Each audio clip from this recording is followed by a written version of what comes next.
All sports, all plays. Yeah. All sports, all plays. All sports, all plays. 365, we making up plays. You talking the game, get you to the days. We're high in the court, the dime in the lane. Variety topics, living the same. All presentation, sports information. Hitting the airways, taking the nation. All sport, all plays, like working your faces. Grace at the field, so tie the laces. All sports, all plays.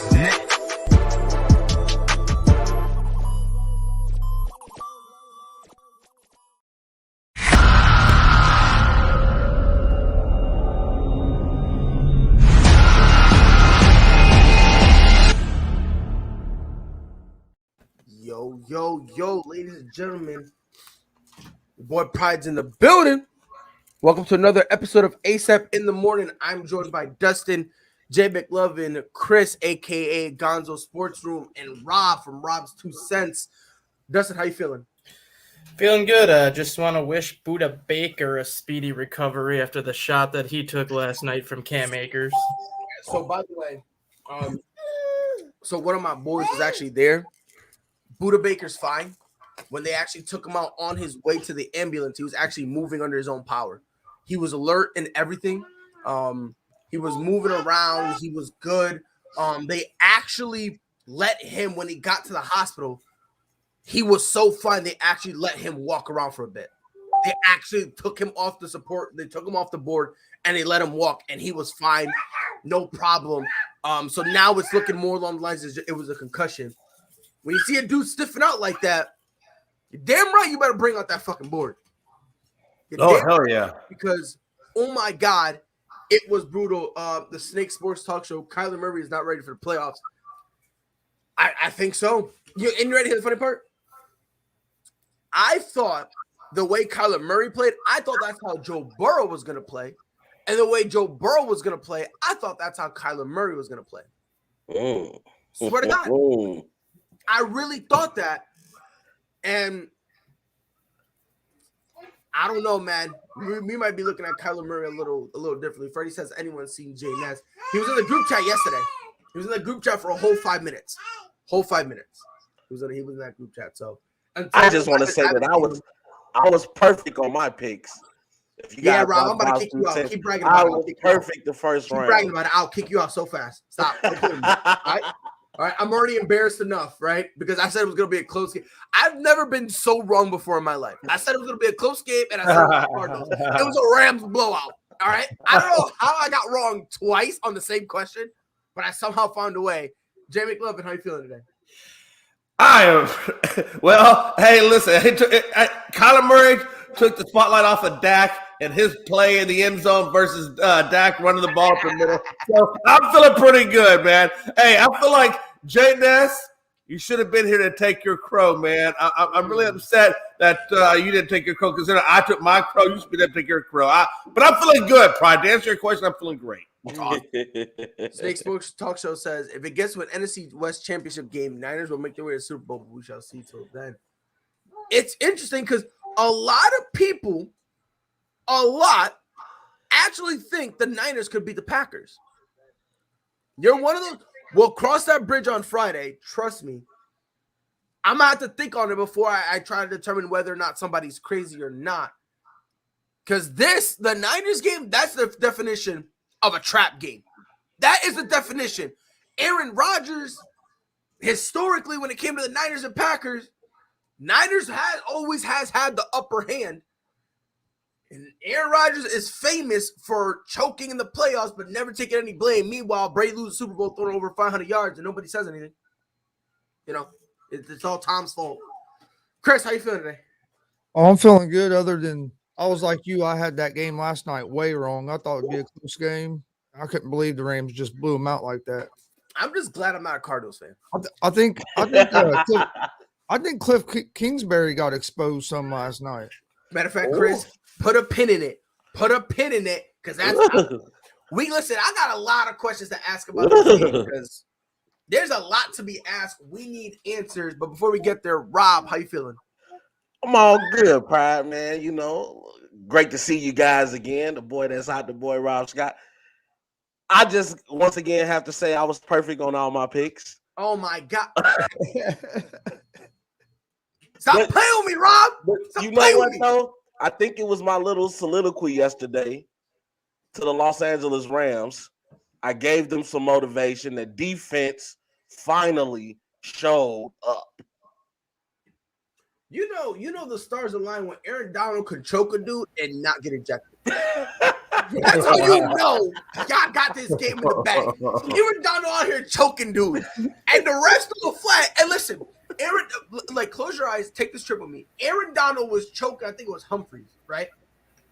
They threw the flag, and the Cardinals lost yardage. Let me say that one more time, dog. Aaron Donald, who plays for the Rams, choked a Cardinals player, and the Cardinals lost yardage. Now, after that, if the Rams somehow lost, you got to throw away the franchise. You got to throw away the franchise. But speaking of the Cardinals and Rams, 34-11. Like I said, I was wrong on so many fronts. I thought the Cardinals were going to win a 3-point game. I thought it was going to be close and contested. Neither team ended the game in 20 or 20 points. The Cardinals had 11, Rams had 34. Straight up, I've just never seen this. And it was weird.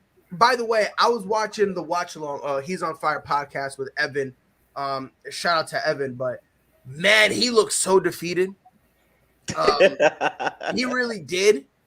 But he made some good points because let's be fair here. And Freddie, you're going to get mad at me. And I'm not trying to be mean or nothing, but this is just a fact. I don't know who was play calling. I'm pretty sure the Giants, when they fired Joe Judge, I'm pretty sure on the low, Joe Judge went and was the offensive coordinator for the Arizona Cardinals. Because every single time they were supposed to pass the ball, they ran it. Then when they were supposed to run the ball, they passed it. The offensive line refused to protect Kyler Murray. Kyler Murray was literally just running around to the point where every time he'll take a snap, you got Christian Kirk was running a route, AJ Green was running it, and Kyler Murray was like, you know what? I feel like being Dak Prescott and literally just doing halfback draws or quarterback draws. Justin, let me ask you something. Cliff Kingsbury, how you looking at him now? How you looking at him now after last night's loss? He gets one more year, in my opinion, mainly because when you lose DeAndre Hopkins, when you lose J.J. Watt, when you lose the players they lost the second half of the season, it's very difficult to overcome that. And they showed the stat last night with DeAndre Hopkins in the lineup. They were 10-2, and they were averaging 32 points a game. Without him in the lineup, they were 1-4, averaging 21 points a game. So they're averaging less than 11 points less per game without Hopkins in the lineup, and they were 1-4 without Hopkins in the lineup. So that alone was, I think, a big reason for the way they played the second half of the year. I do blame Kingsbury for not making adjustments to accommodate that when he knew that Hopkins was going to be missing significant time. He should have been doing something to kind of redesign that offense so Murray's not as dependent on Hopkins or as dependent on other people and try to get others involved, which he did not do. So that I blame him on that side of things. But he got off to a 7-0 start this year, and he was 10-2 at one point this year. Granted, they did not finish the year well this year. They did not finish the year well last year. But because of the injuries that they had to overcome the second half of the season, I think that gives Kingsbury one more year. But if he has another second half collapse next year, he's done next year. Jay, let me ask you something. And I don't get it twisted. I understand you lost DeAndre Hopkins, who is at worst a top 2 wide receiver in this game. Let's not pretend like he's not good, right? But let's be fair here. You still have Christian Kirk, respectable wide receiver. Rondale Moore, respectable. AJ Green, who's not the AJ Green of old, but he is still a valuable wide receiver. You still got Zach Ertz, and you still had James Conner, who not only is he solid running the ball, he could catch outside, like he's like a dual threat running back, so he can catch the ball. The point I'm making, Jay, is it fair to say just because DeAndre Hopkins was out, is it fair to say that? Because it's not like their wide receiver room is horrible, Jay. Yeah. Yeah, my thing about it is I felt like they should have got Zach Ertz a little bit more involved in the game plan as well. You know, I felt like, yeah, you're right. I mean, not having DeAndre Hopkins is huge, man. I mean, that is just freaking huge. But I felt like Kingsbury's play calling was a little suspect. I feel like they didn't get the wide receivers they do have. They didn't get them involved. But then again, you know, obviously the O-line obviously didn't protect too well for Kyler Murray. But Kyler Murray, you know, didn't exactly make some of the best, you know, passes either. I mean, I think it's a combination of a lot of things, man. I really do. But I do think that Cliff Kingsbury's play calling really got exposed. I think you give him one more year to Statman's opinion. I think you give him one more year. But I think at the same time, you know, there needs to be some conversations that need to be had before they go into that.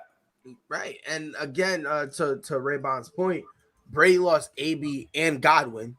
And I understand people are going to say, you know, they played the Eagles. I get it. But there was an adjustment made. And Rob, this team made zero adjust. And don't get it twisted. Let me just clear the air. I am not an Arizona Cardinals hater. As you all know, I picked the Cardinals to win.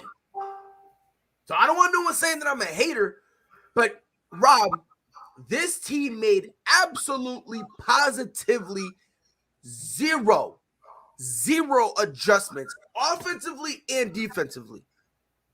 Let's be honest here. The closest thing to an adjustment they did was changing their formation. That's it. That's the best thing that they did, and they just made every mistake possible wrong. Rob, this loss, does it land more on the coaching staff or the players? I'm going to say 50-50. Everybody has to take responsibility for this loss. I'm gonna play Dustin for a minute. Here's an interesting stat. You screen no adjustments, 0-9 from third down. 0-9 on third downs. And how many of those were like 31, Rob? Come on, Rob. At least 4 of them. Like, come on, man. 31, and you're passing the ball. Like, what are you like? Come on, son. It's like you have to.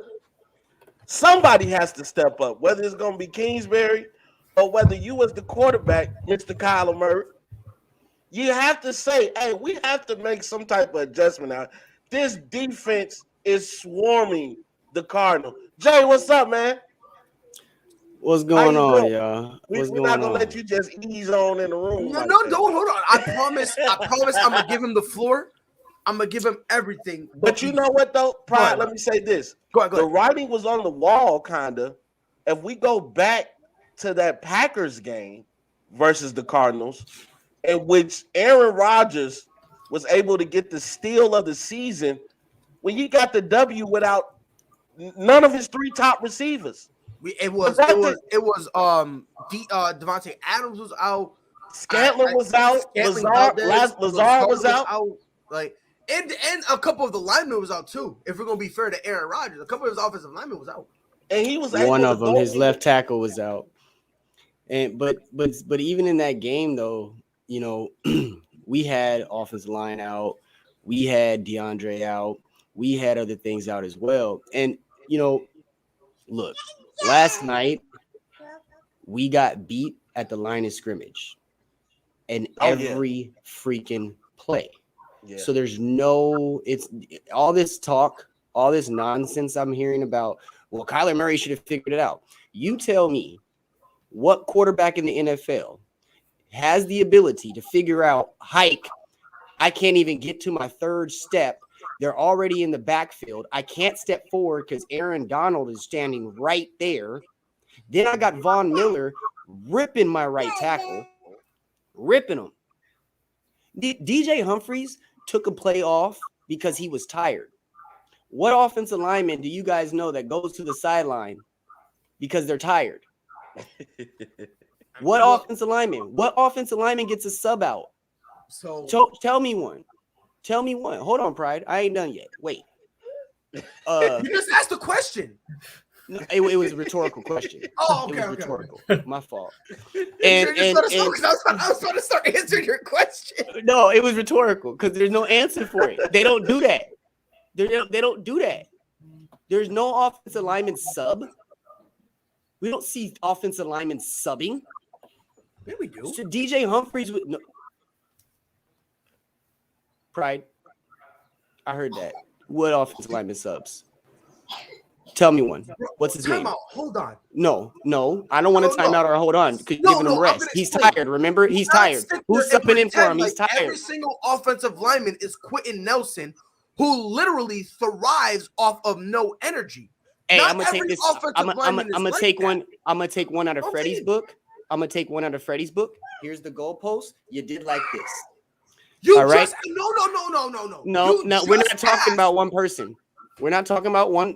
Not everybody is like him, but there's 5 other players on that Well, then offensive if lineman, not- and so they not- if not- didn't so take if a break. Everybody is not like They didn't him, take a that means break. They would need to be subbed, correct? No, Thank you for coming to my TED talk. DJ Humphries is starting left tackle. When you starting left tackle money, we shouldn't be having conversations about why you're on the sideline. Period. That is the most. It is the third highest paid position in the league. Hey, Okay. I'll say this though. We understand teams missing people. The offensive line gave up the Part of the battle game.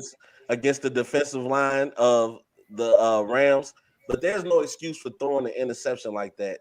That pick No, we're not six there was yet. horrible. We ain't there That yet. pick six was horrible. We're not even there yet. We're not even there yet. We haven't made it there because So, again, let me guess. nothing That's not else Kyler Murray's matters. fault. No, I haven't got to Kyler Murray. If you let me speak, I'll get to Kyler Murray. Okay, we starting at it starts where it started at, bro. Because I agree. I heard a little bit of you pride as well on the Joe Judge little statement. We should have came out and ran 6 straight running plays to open the game. We shouldn't have passed the ball into our second or third possession. And we fumbled the ball right there. That was the game. We fumbled it off right there because now we're playing in momentum-wise. Even if they hadn't scored on that opening drive, LA, I ain't hurt. See, that's the difference. You and me, we totally different. I'm gonna break it down. And that's the thing. Like we started out playing from behind before LA scored. We were playing from behind with momentum before LA even scored. And that was the problem. And Ray, you are so immature. I just want to throw it out there. You're so immature. Yo, he hates Kyler Murray. He hates Kyler Murray so much. I know he does. But pride to the point to move towards Kyler Murray. Kyler Murray was so rattled, bro, that nothing mattered after the first. Nothing mattered. He was playing high school football. He was having an out-of-body experience at that point. He wasn't playing his game. He was trying to figure out things that didn't exist. He was looking for a dream. That pass in the end zone was a dream pass. That was oh shit. I hope this makes it. And there's three. Hey, that's no what chance. happens when you 5'10" and you got 6'5", 6'6" defensive linemen in your face, linebackers in your face. You're gonna make mistakes like that. I've seen it up close and personal with Rex Grossman. And, Drew Brees was one of a kind of guy. But no, and I'll take it over to Jay McLovin when we played in Dallas. My biggest thing about the Cowboys, because the Cowboys defensive line reminds me not as much, but they have the ability to remind you of a Los Angeles Rams defensive line. And that was our thing. This whole year, if you look at our losses and the games we struggled in, it was against teams with good defensive lines. Our offensive line was horrible all fucking year. All freaking year. So, no, it's not about DeAndre Hopkins. No, we lost Chase Edmonds as well. Yeah, we went out and got Zach Ertz because we lost Mac Williams. But it all was our offensive line all year long. Rodney Hudson went down, the whole fucking thing went down. So, at the end of the day, next year, number one priority, fix the offensive line. DJ Humphries, I'm sorry, you're not the left tackle we thought you were. You need to be a right tackle. We've been trying to tell you that for 3 years, and you want that money, but you ain't playing like you deserve that money. And then you got to move. We got to sign James Conner back. I think Chase Edmonds won't be here next year, and then Chandler Jones. If we fix our offensive line, our team is good. But Kyler Murray can't stand back there and do nothing If he can't do a 3-step drop, guys. He could. I mean, I understand that, but there's ways to combat that, which is what I say goes to coaching. If you have a horrible offensive line, why are you running verticals? What are we doing here? If you But you got to understand. Let's be fair. If your offensive line is bad and you know it is, why are we going to sit there and go, all right, Christian Kirk, you ready, bro? I want you to run a fly, brother. Go ahead, bro. You're going deep. But our line is horrible. Don't worry. We'll buy Kyler some time. Even though we cannot afford it, we'll get him time. Ain't no I'm just saying, bro. And look, no, Pride. Again, Jay, I'm gonna answer that real quick. I'm not a hater. Everyone here can vouch for me. I picked. No, you haven't hate on the Cardinals all year. You haven't. You've been very right. You've been very straightforward. Yeah, but my problem is if you know your line is suffering, your best receiver is out. And obviously, let's be fair, he's probably the only guy you fully trust with a jump ball outside of Zach Ertz, right? Right. Why would you wait. I don't trust Zach Ertz with a jump ball. He don't jump. You know, well, I think more of the physicality aspect. Yeah, I'll give you the physical possession receiver. Yeah, I'm talking about the physical aspect of it. You know what? Jump ball probably was the wrong word to say. But my thing is, if you know your line is bad, why are you going deep? Why not just stay short? Why not just do slants, some out route, something short, so that way it's more manageable? All right, and this is why I'm still riding with Cliff, because he didn't say fuck it. Because I felt like if he would have went your route that you're saying, he would have said fuck it. That's not his game. That's not the game that Cliff plays. So we're going to go into LA after playing a whole 18-week season, and all of a sudden we're going to completely change our whole game around? No, you ride it out. Yeah, because he's not a rink-and-dink passer, bro. He's not that guy. So then your line is good then. No. Remember, Pride. This year, our line, we were 7-0. We were 7-0 before our line started having issues. His playbook is not designed for rink-and-dink bullshit. Can I ask you gentlemen Use a my question? French. No, you're good. Can I ask you gentlemen a question? I'm not smart, right? I thought. Oh God. No, but I'm being serious now. How many times have we seen teams with NFL, with not NFL or all pro caliber quarterbacks, and all they do is hand the ball off? Now, why would a guy like Tom Brady will have, some games where he's just handing the ball off? Aaron Rodgers, why would they do that? Oh, because maybe the other team. But that's not short passes. We tried to do the running game, but our running game wasn't working either. Our offensive line was blown up at the line of scrimmage, period. I'm not talking about passing. I'm not talking about running. I'm talking about they were dominating. But both of your backs, they're momentum backs. They're guys who need touches to get in the swing of it. So how are you going to sit there and tell me, Chase Edmonds, bro, make something work with 8 touches? That's beautiful. I'm glad you said that. They're momentum backs. No, hold on. They're momentum backs. Each of their first 2 touches apiece were for negative yards. And you said it was the first ones, right? The first 2. The first 2 touches each. So what I'm getting at, the momentum was dead, bro. The momentum was dead from the beginning. That was the first thing I said. Hold on. Stop. You're arguing with sound and words that don't make sense right now. Listen, I started this off because you're just coming back with just throwing stuff at me. Listen, Pride. I'm partially agreeing with you. No, Pride. No, I'm partially agreeing with you. I opened this up and I said our momentum was killed from the opening drive. It didn't matter if LA scored or not.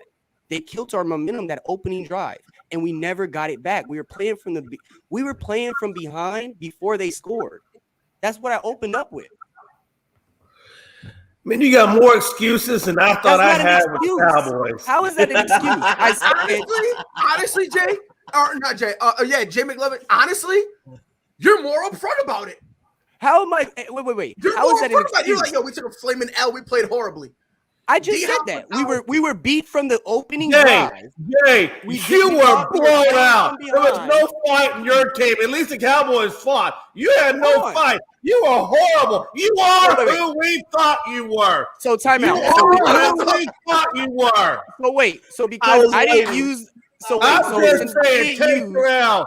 And by the way, real that quick, I'm L. allowed to make fun of it because my team got blown out, bro, horribly, bro. So I'm Yeah, allowed to make jokes. Pride I already know took his- he already about took his blowouts, bro, lumps. because He we already got took his lumps. mollywopped, son. But We got listen, mollywopped. let me understand this. Dustin, I need my stat guy on this. Tell me if I'm wrong here. Me telling you guys that we lost from the jump is an excuse? It's not an excuse because the Rams pretty much did take them out of the game right away. I didn't say anything. I didn't give no excuses. I said our offensive line got beat. Kyler Murray didn't have no chance. Period. There's no ifs, ands, or buts about it. It wasn't because we didn't have DeAndre Hopkins. It wasn't because James Conner didn't get started. It's because the Rams deflated our balloon on the opening drive and we never got back in the game. There's no excuse. What do you guys want me to tell you? There's no excuse. That's what happened. Period. I mean, I don't know how much more frank you want me to be. You said he's a momentum back. His first 2 attempts were for negative yards. The momentum was never there, guys. It's crazy because you say that. You say they're momentum backs, and then you say their first. No, you 2 said touches that. were for negative. No. Which you, I'm literally just saying. I was agreeing with I did you. say that. Both of them are momentum back. If you're a momentum back, your first 2 touches aren't necessarily going to be massive gains because you need to get into the swing of things, man. This is not a guy like a Derrick Henry. Wait a minute. Go ahead, Rob. Can we give some love to the team that won? Can we do that? Hey, can we congratulate Matthew Stafford on finally getting a playoff win? I'm sorry, I can't. I still can't give you. I can't give you Matthew Stafford nothing. But I can say, I will say that Von Miller, Ramsey, Donald, Long, that defense, you guys stepped up. I think they're playing. They played yesterday like they were the best defense in the league. I'm nervous here. I'm nervous here. Okay, this is the same defense that the GOAT has to see next week. I'm nervous here. Okay, don't be nervous. Don't be nervous. Be nervous because Tom Brady don't move. He got to step up. Yeah. I'm nervous. Oh yeah, Tom Brady. Yeah, you're not. They put that pressure. They put that pressure on Brady. Everybody knows when you put pressure on Brady, you know he crumbles. He can't pick you apart. Especially And if you get so let's be honest. They don't. Hey, listen. With all the injuries that they've had, he makes adjustments and then throws short. That was my thing. Why didn't the Cardinals ever roll Kyler Murray out, get him out of the pocket? Because every time they did that, he tried to run. Yeah, that's true. No, and I love Kyler Murray. Murray, but every time he did that, he always wanted to run, and it's. But I do agree with Jay Ness that in the fact that after that first drive, if you looked at the body language of the Cardinals, they all looked disinterested. They looked like it was over. But look, hold on. One thing. Before I let you go, Peyton Manning and Eli Manning were doing like a thing. I forgot who they had on, but they were like, "Yeah, he's got to be on the sideline. He got to be talking to these guys. And he's got to say, yo, we still have a chance." And literally, right as soon as he finished saying that, they showed Kyler Murray, and he's just on the bench like. But Chris, he saw the writing on the wall. That's so funny. Everybody saw the writing on the wall. Chris, to your question, Odell Beckham Jr. out there looking like the old Odell. Cooper Kupp out there doing what Cooper Kupp does. Cooper Kupp wasn't even hardly a factor. It was the fact that we were doing too much. They had us beat. They could do whatever they wanted at that point, and it kept us guessing because we're thinking, all right, they're gonna run the ball out. These motherfuckers kept passing. Then on top of that, Byron Murphy was. I'm not even gonna get into our defense, our corners and whatnot, but that LA beat us. LA beat us on defense though. The offense came because their defense smothered our offense so bad that it just that plague went into our special teams and our offense, our defense. So, but to answer your question, Chris, the reason why we weren't rolling Kyler out, I don't know if you guys saw it, but I mentioned it earlier. DJ Humphries and our right side, Beachum, were getting beat. Von Miller, every fucking time they hiked the ball, Von Miller was a step and a half past Beachum, making his way around a corner. Every single play, he was a step and a half. He channeled that 2016 Von Miller. bro. So Chris, we tried to roll a couple bootlegs, but we couldn't go right because Von Miller was on that side. We couldn't go left because that's Aaron Donald and Ramsey over there. So it really put us in a position where Kyler couldn't do a 3-step drop because he couldn't make one step forward because Brocker, what's the name, was right up the middle. So it really put him in a situation where his pocket was literally all he had.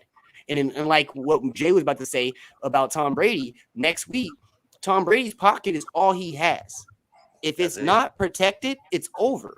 And what LA did yesterday was he took out Kyler's feet.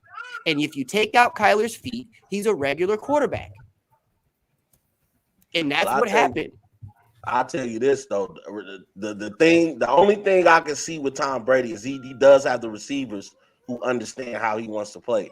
So he will dink and dunk you all game if he has to. He doesn't care about the long ball.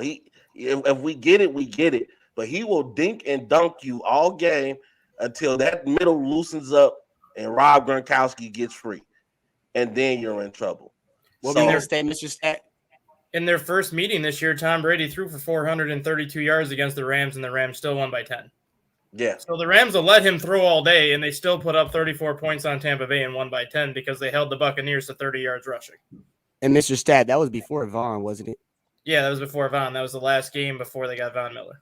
I'm telling you, and I ain't bowing out. I hate LA. It always gonna beat LA. It ain't nothing ever gonna change. But the LA Rams beat the living dookie out of us yesterday. There's no excuses. They beat us on every aspect of football. And it's crazy too, Rob, Chris, Jay, both Jays and Dustin. The Rams literally had an aerial assault that was phenomenal, bro. They literally were able to throw their ball. Combined, they threw a whopping 18 times. A whopping 18 times. The only team that did a better offensive performance this week was the Buffalo Bills. Well, honestly, Buffalo Bills, it was the Buffalo Bills, and like everyone else is just fighting for second place. And the gap is just so massive. It's like, it was like, like I said, I said this in the group chat. As long as they didn't score 50, I took that as a win. Well, but they got 27, so the Rams had such a balanced attack, though. Even if you look at that run game, because Cam Akers came back. They finally got Cam back. Cam Akers 55 yards. They were so balanced. Back for like 4 weeks. Like, what are y'all last week was Cam's ramp up to see if he could really handle the load. And then this week they let him go. But bro, that's what the Rams were looking at when they came into this season. When they had Cam and they had Sonny McCall back there, they were supposed to have that 1-2 punch, and they finally had that yesterday. And I think that took us off guard too, because I don't think we were ready for that speed that Cam was going to bring. We were ready for that physical toughness that McCall was going to bring, but I don't think we were ready for that lightning that Cam throws in the mix. And this shout out to Cam for that 50-yard catch from Odell. That was pretty. Yeah, before we head over to the Rams side and focus on them, one last question, just real quick around the horn. Kyler Murray, is it time to be a little concerned with him? Or is it a relax? It was one bad game. He's still our guy. 1 second. I'm going to end it with this. I got to jump into a meeting. We started off 7-0, guys. We had some injuries. Shit happened. We made it to the playoffs. We lost our first game. Kyler Murray's how many years in the league? Anybody? 3 years, right? Yeah. Oh, 3. All right. So back off the dude. Let's reboot. He had his best receiver. Arguably, like Pride, you said it earlier, arguably the top 2 receiver in the NFL. Some say he's solidified number 1, taking out the team halfway through the season, and we saw what that did to us.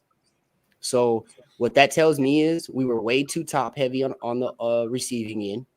We didn't have enough filling out. We thought we did, but when you move DeAndre, it shows all the other ones' deficiencies.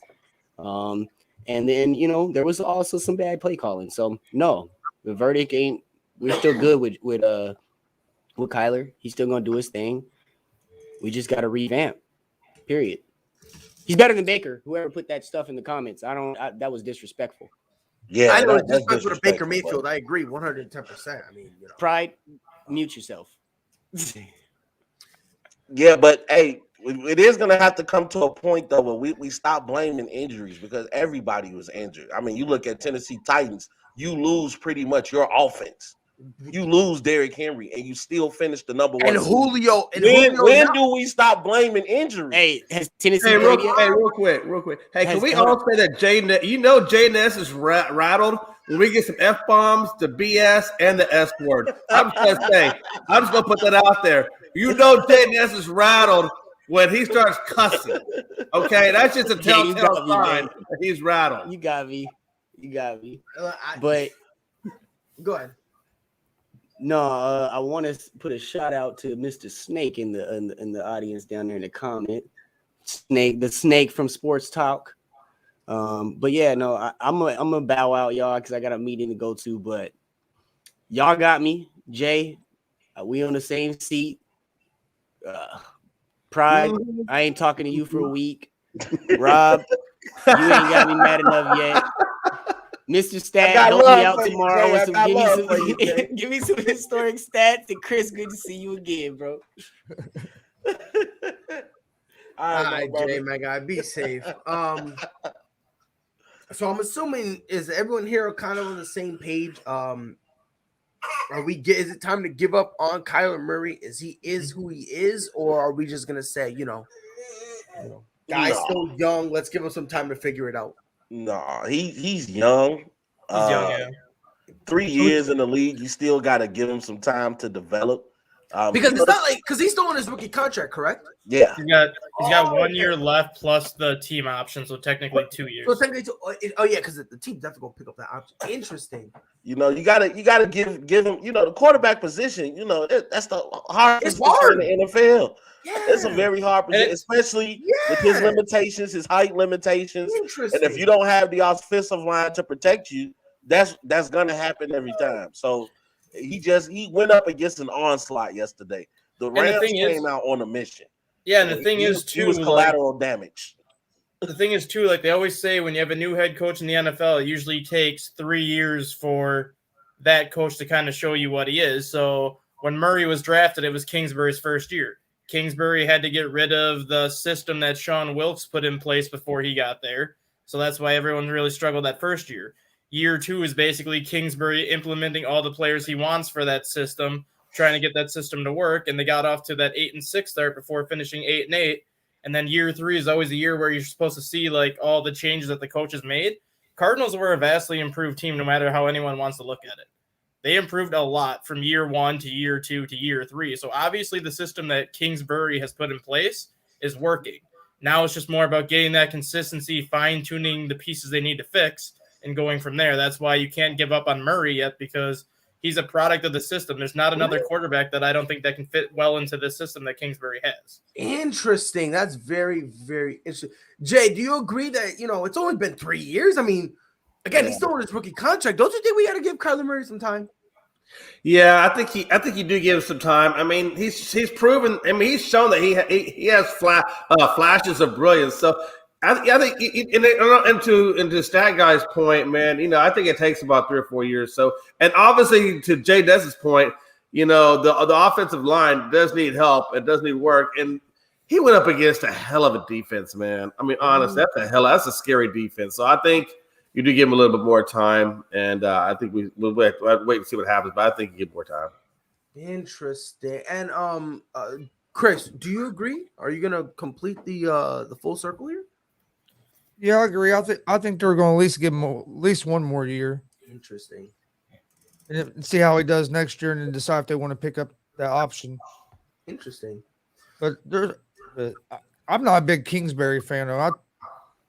He don't make you got to make some adjustments, especially when you're getting your ass beat like they were last night. You have to try something, and it was like they just kept doing the same thing. Interesting. So we all agree here that you got to give Kyler Murray a little more time, right? I agree. But then when I say the same thing about Jalen Hurts, I get crucified. That's interesting.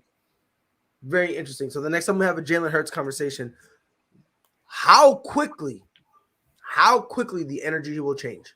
I think you have to give Jalen Hurts time as well. No, Rob, stay over there. Me and Jalen Hurts, we chilling right now. We big chilling. I never condemned Jalen Hurts. We don't want your congratulations either. We don't want. Oh, there was no congratulations. Nope. You got beat by the GOAT. I don't want to hear. And Jalen Hurts. Because I don't want to hear from nobody. Me, Hurts, and Mac Jones, we chilling. We living our best life. We are Oreo. We call ourselves the Oreo crew. We chilling. We living our best life. I don't want to hear nothing from nobody. Do with that information as you will. But moving over to the Rams side of things, here's the question that honestly needs to be asked. Stafford only threw the ball 17 times, right? That cannot be the formula, right? Like, do you think that he can continue? Like, think about it now. 17 times, my guy out here playing like he's Jimmy Garoppolo in a flashier uniform. Like, do you think that him throwing the ball 17 times against Tampa, you think that gives him a chance? It can. Go ahead, Dustin.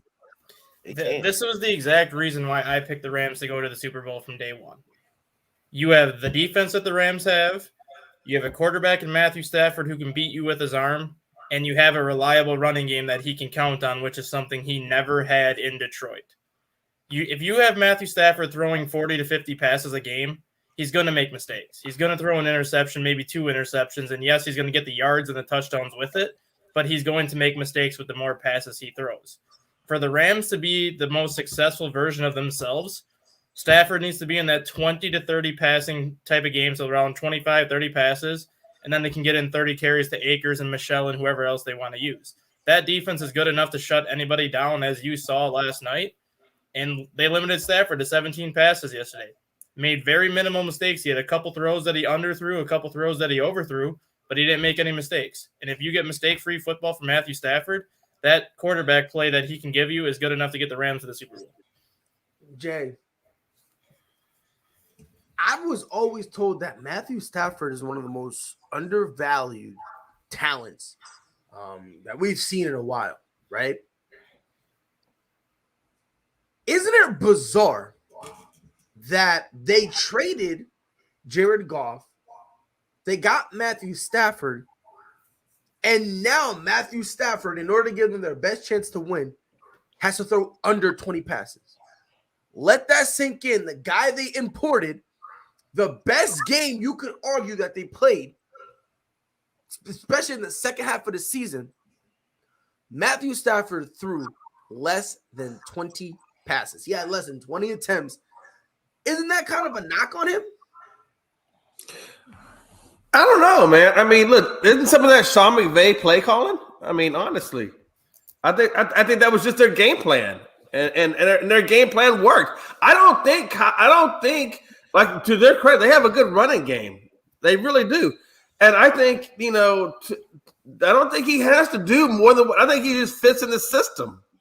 I don't think he has to go beyond that. I don't think he has to be, throwing the ball 50 times to win the game. I think they did a well-balanced game, and it proved to be successful. So I don't think Matt Stafford has to go out there and be that electrifying quarterback. He just has to go out there and play within the system that Sean McVay puts up. Okay. Rob, let me ask you something. What's up, my brother? Cam Akers coming back from injury, 17 carries. However, the New England Patriots, they gave the Rams Sony Michel. If you're the Rams, are you making Cam Akers have more touches no matter what? Or are you playing cautious with him and saying, we like you, but we're going to limit your touches, especially considering we have a guy like Sony Michel who can help make up some of the touches that you're losing out on? No, I mean, if you see yesterday, he had more touches than Sonny 17 Michel. to 13. So I don't think so. They're gonna play him. Not to mention the 40-yard reception that he had from Odell. Shout out to Odell showing those quarterback skills, right? So I don't think they're gonna limit Cam Akers. You're gonna need Cam Akers playing hard, and I believe what Jay said was correct. He came back weeks ago, but they started him off slow.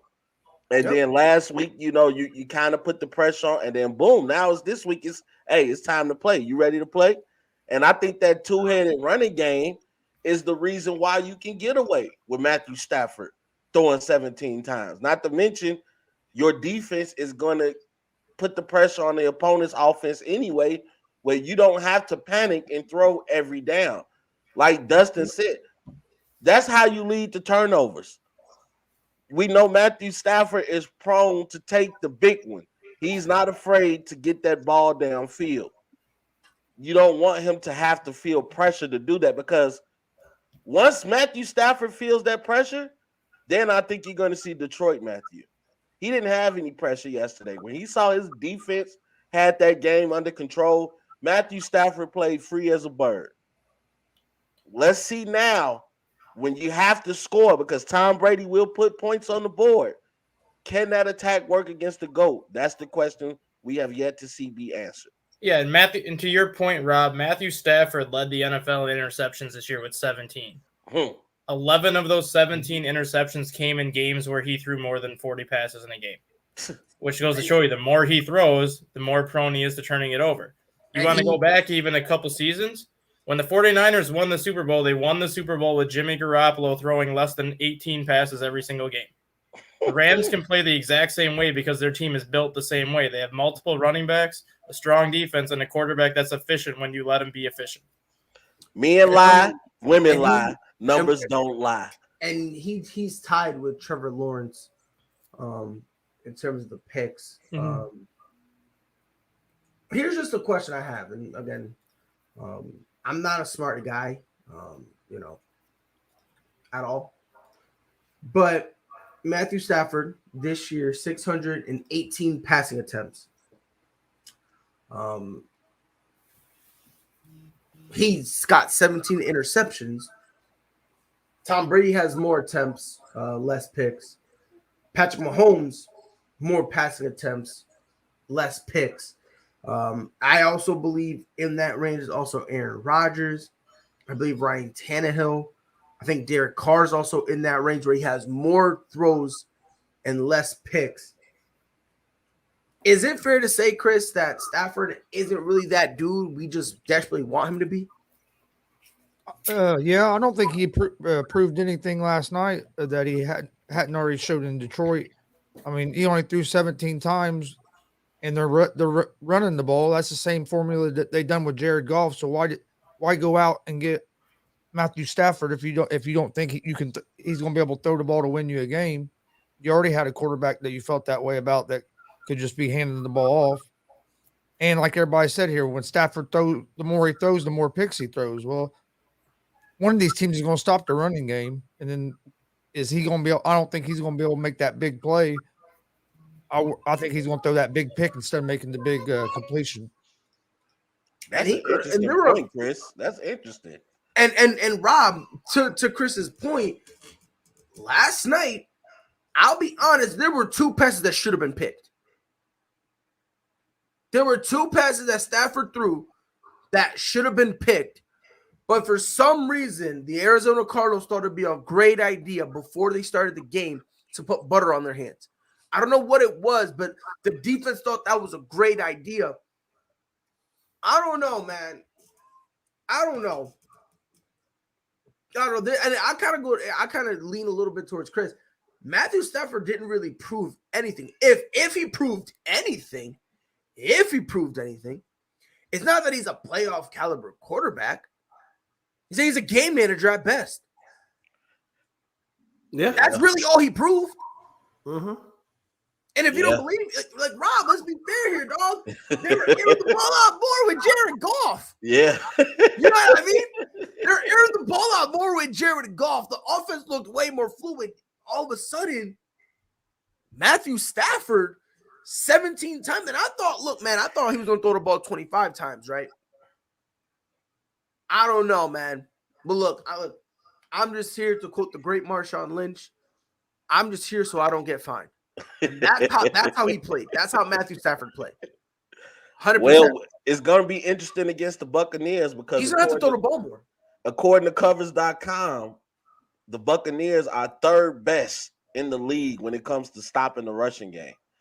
So that's where it's going to be interesting.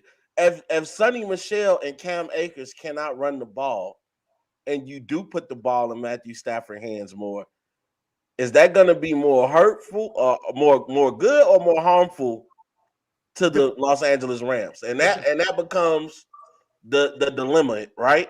Yep, and we'll obviously, like I said, when it comes to on Friday, we'll break down the game. And Stafford is doing more interceptions than what Goff did this year. Yeah, but let's also be fair here. It depends on which with Matthew Stafford we get, right? That's true. Yep. We could get that Matthew Stafford. Like, let's be fair here. When he's hot, he's hot. He's scorching, and there's like when he's on fire. There are some phenomenal passes he does that make you take a step back and go, wow. However, when he's cold, he out here goes 3 games straight with a pick 6. Yeah. So, like, it kind of matters. By the way, someone said, why they hate on Stafford? The man finally won a playoff game. People still will not respect him. It's not that we don't respect him. Don't get it twisted. It's not that we don't respect him. That's the problem. But he just now won a playoff game in 12 years. That is a problem. But it's not just that, Rob. The problem is they won it not because of him. That's why. I was told, and I said this in the beginning.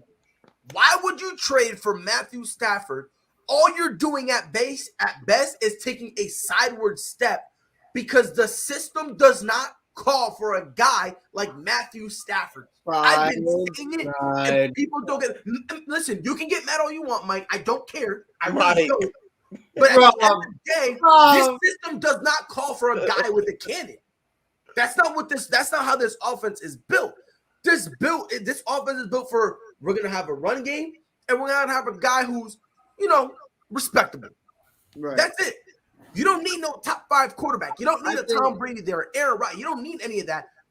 Like, but again, off 17 passes. I'm gonna put it like this, bro. I'm put it like this. Then Mike, go ahead and you can, say how Matthew Stafford is now the GOAT. He's a top quarterback all time. But I'm just gonna say this: any other quarterback in the league in a playoff game throws only 17 times, we're crucifying him. If any other quarterback only threw 18 times and was a passenger on a win, we're killing him. Right. Aaron Rodgers does it, we're killing him. Tom Brady, we're killing him. Patrick Mahomes, we're killing him. Matter of fact, and we're not even going to put him in that. Hold on, we're not even going to put him in that upper echelon. Lamar Jackson, we're killing him. I'm going to continue. Justin Herbert, we're killing him. Joe Burrow, we're killing him. Josh Allen, we're killing him. Ryan Tannehill, we're killing him. You want me to keep going? Because I'll keep going. See, but I think, Pride, what I wanted to ask you is, and it's you because, you watched a lot of Tampa last year because of Tom Brady. But last year, there were games Tom Brady did not win the Bucs a playoff game in the playoffs. There were games where he didn't look great, where he was throwing more than one interception. We're looking at it from that perspective. I don't think they brought in Stafford to be a top 5 quarterback. I think they brought him in to elevate everybody else. Look at Cooper Kupp. Look at Higbee. Look at Odell. Look how in one season, Cooper Kupp has doubled every single category that he's ever had. He's gone from, what was his career high, 1,000 yards flat with 10 touchdowns to 16 touchdowns and almost 2,000 yards. The kid's doubled damn near everything. I think it's more of Stafford being able to get to these guys where Jared didn't. Now, he may only throw the ball 17 times, but Jared throws it 25 times, and 95% of those throws look like shit. That's what the difference is with Stafford, is to where he's game managing it. The same thing here. He's doing the same thing here, but guess what? He's winning games, he's getting guys open, and he's reading the defenses. That's where Jared had a problem with it, to where Jared was just kind of using his athletic ability, which there wasn't much of to begin with.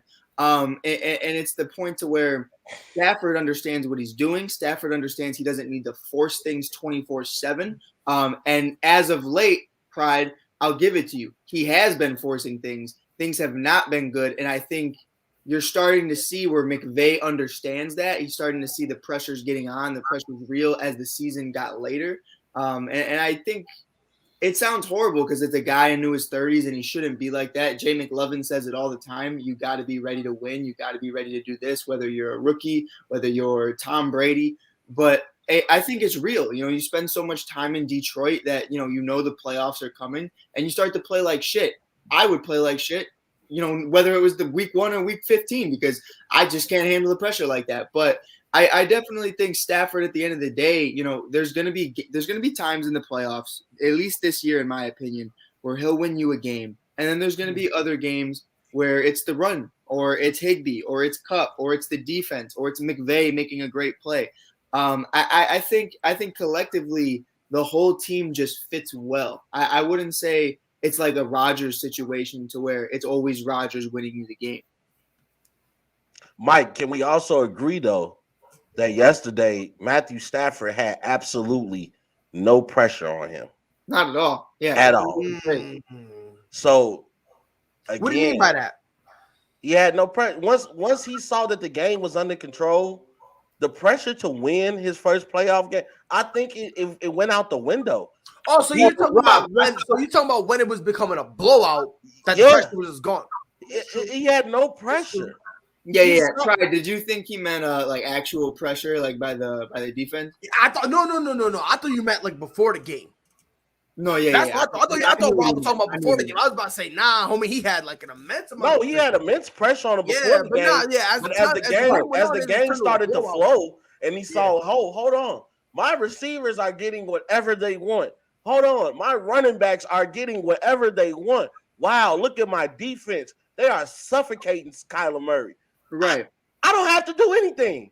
Yeah, he got to play as free as a bird yesterday. Me and Rob talked about it before too. I think of it as the same situation as Chris Paul playing in the finals. It's one of those things to where this guy hasn't been there in so long or even close to being consistent that his first go, it's going to be kind of shaky and you're going to see like, how is this guy really going to play? But, we all know Chris Paul at the end of the day, he did figure it out. He figured it out a little bit too late. And I think that's what McVay is trying to avoid is all of the pressure being on Stafford, everything being on his back. Oh, and I wasn't slandering Matt Stafford. No, Chris, I'm saying about Matt Stafford is last night he didn't prove that he can win a playoff game. No doubt. You say it, I echo it, and I'm a hater. So Pride's show you the inconsistency that people look to run around with. Like, Pride's the worst. But no, it's not that I'm the worst. It's just I look at something and I basically tell y'all how I see it, and I'm always labeled as a hater. So what am I supposed to do? Go, okay, Matthew Stafford, you a veteran and you can't win. You're a game manager in the playoffs. It's okay. You still a top QB. Like, nah, fuck out of here. All due disrespect. Any other quarterback does that, we're slandering their name today. Am I right or am I wrong? Rob, if Josh Allen went through the ball 17 times and Buffalo still dominated the Patriots, what would be the narrative? Damn, Josh Allen ain't that guy. What did the running game do? That's what I'm asking. but let's be fair, dog. We're going to be looking at him Bills like, don't trust Josh Allen. All that stuff would be coming out. Let's be fair here. We're calling him a passenger. Let's be fair here. Yeah, no doubt. And I understand Matthew Stafford won his first playoff game. Congratulations to him. Mazel tov. Let's see if we can continue it. But at the same time, let's put context and let's be legitimate about this. Your first playoff win and you're looking like a passenger, that doesn't prove nothing to me. That doesn't. I want to see what he does when the game's on the line. Not even he's gonna have some pressure. Next week is gonna be pressure. Yeah. Like just show me that you can be that dude. That's it. Now, last year, though, Pride, when Tom Brady was throwing 2-3 interceptions a game in the playoffs. But there's a history behind Tom Brady. I guess. That's what I'm saying. What do you mean, I guess? I guess. Okay, you clearly don't know what you're talking about. I hear you, but like... No, you don't hear nothing. But you're basing one game off of what it's going to be like the entire rest of the Because this is the only game we have to show for him. Tom Brady also showed up. What are we talking about? Tom Brady also showed up when it counted. Because in the Super Bowl. Right. But that's what and I understand what you're saying. It could have been a bad game. How do we know it's a bad game? How do we know? He But has that's no what I mean, history is, behind like, him. should we be putting even if he had a great game, should we be putting too much stock in either of it? We got kind of got to wait and see how it really goes. That's just where I'm coming Stafford's goated. He's the best quarterback of all time. Man, bro. Poor him. Detroit screwed him over. He's goated. He's phenomenal. He is better than every player I hate ever. you so much, And bro. everyone is desperately fighting for second. Is that how I'm supposed to react to this? You know what? Pride, yes. This is all I'm saying, and we all agreed here. Any other hell, Dak Prescott throws the ball 17 times. We're looking at him funny. Rob, am I bugging? I'm already looking at Dak Prescott funny, but that's I know. neither here nor And Rob, I already had my thoughts known to that. Jay McLovin almost killed me. I'm not revisiting that. All I'm saying. But you're right, though. You're right. Especially as the quarterback, because there's a difference between a winner and a game manager. It just is. That's all I'm saying. That's all I'm saying. Now, is it possible that was just a game plan? That's a possibility. It is. Well, look back. It's a smart game plan. And he goes pew pew and he lights it up. Who knows? Look back a couple years ago when the 49ers was on their Super Bowl run. That's all the talk was, is they don't trust Jimmy G. They only threw the ball 7 times. They don't trust him. That's all. We buried Jimmy G that whole playoff run, even though they made it to the Super Bowl. And ready the funny part? Jimmy G didn't even throw the ball 17 or 20 times against Dallas. He didn't do that. It was a run game. Yeah, so that's so we go and say Jimmy Garoppolo, he won the playoff game. God damn, he's a baller. He's a game changer. He's revolutionary. No. That's kind of why I'm not going to crucify Stafford on this, just because why throw the ball more if the running game's working? If you're winning with the running game and it's working, and you want to know why I'm crucifying him? What's the point of throwing it 30 times? That's a great point, Dustin. He played in the flow of the game. Don't fall for that trap, Rob. No, he played in the flow of the game. Oh, Rob, he played in the flow of the game. I'm gonna tell you why. I'm gonna tell you why that point is invalid. I'm gonna tell you why. Because you could have done the same thing with Jared Goff.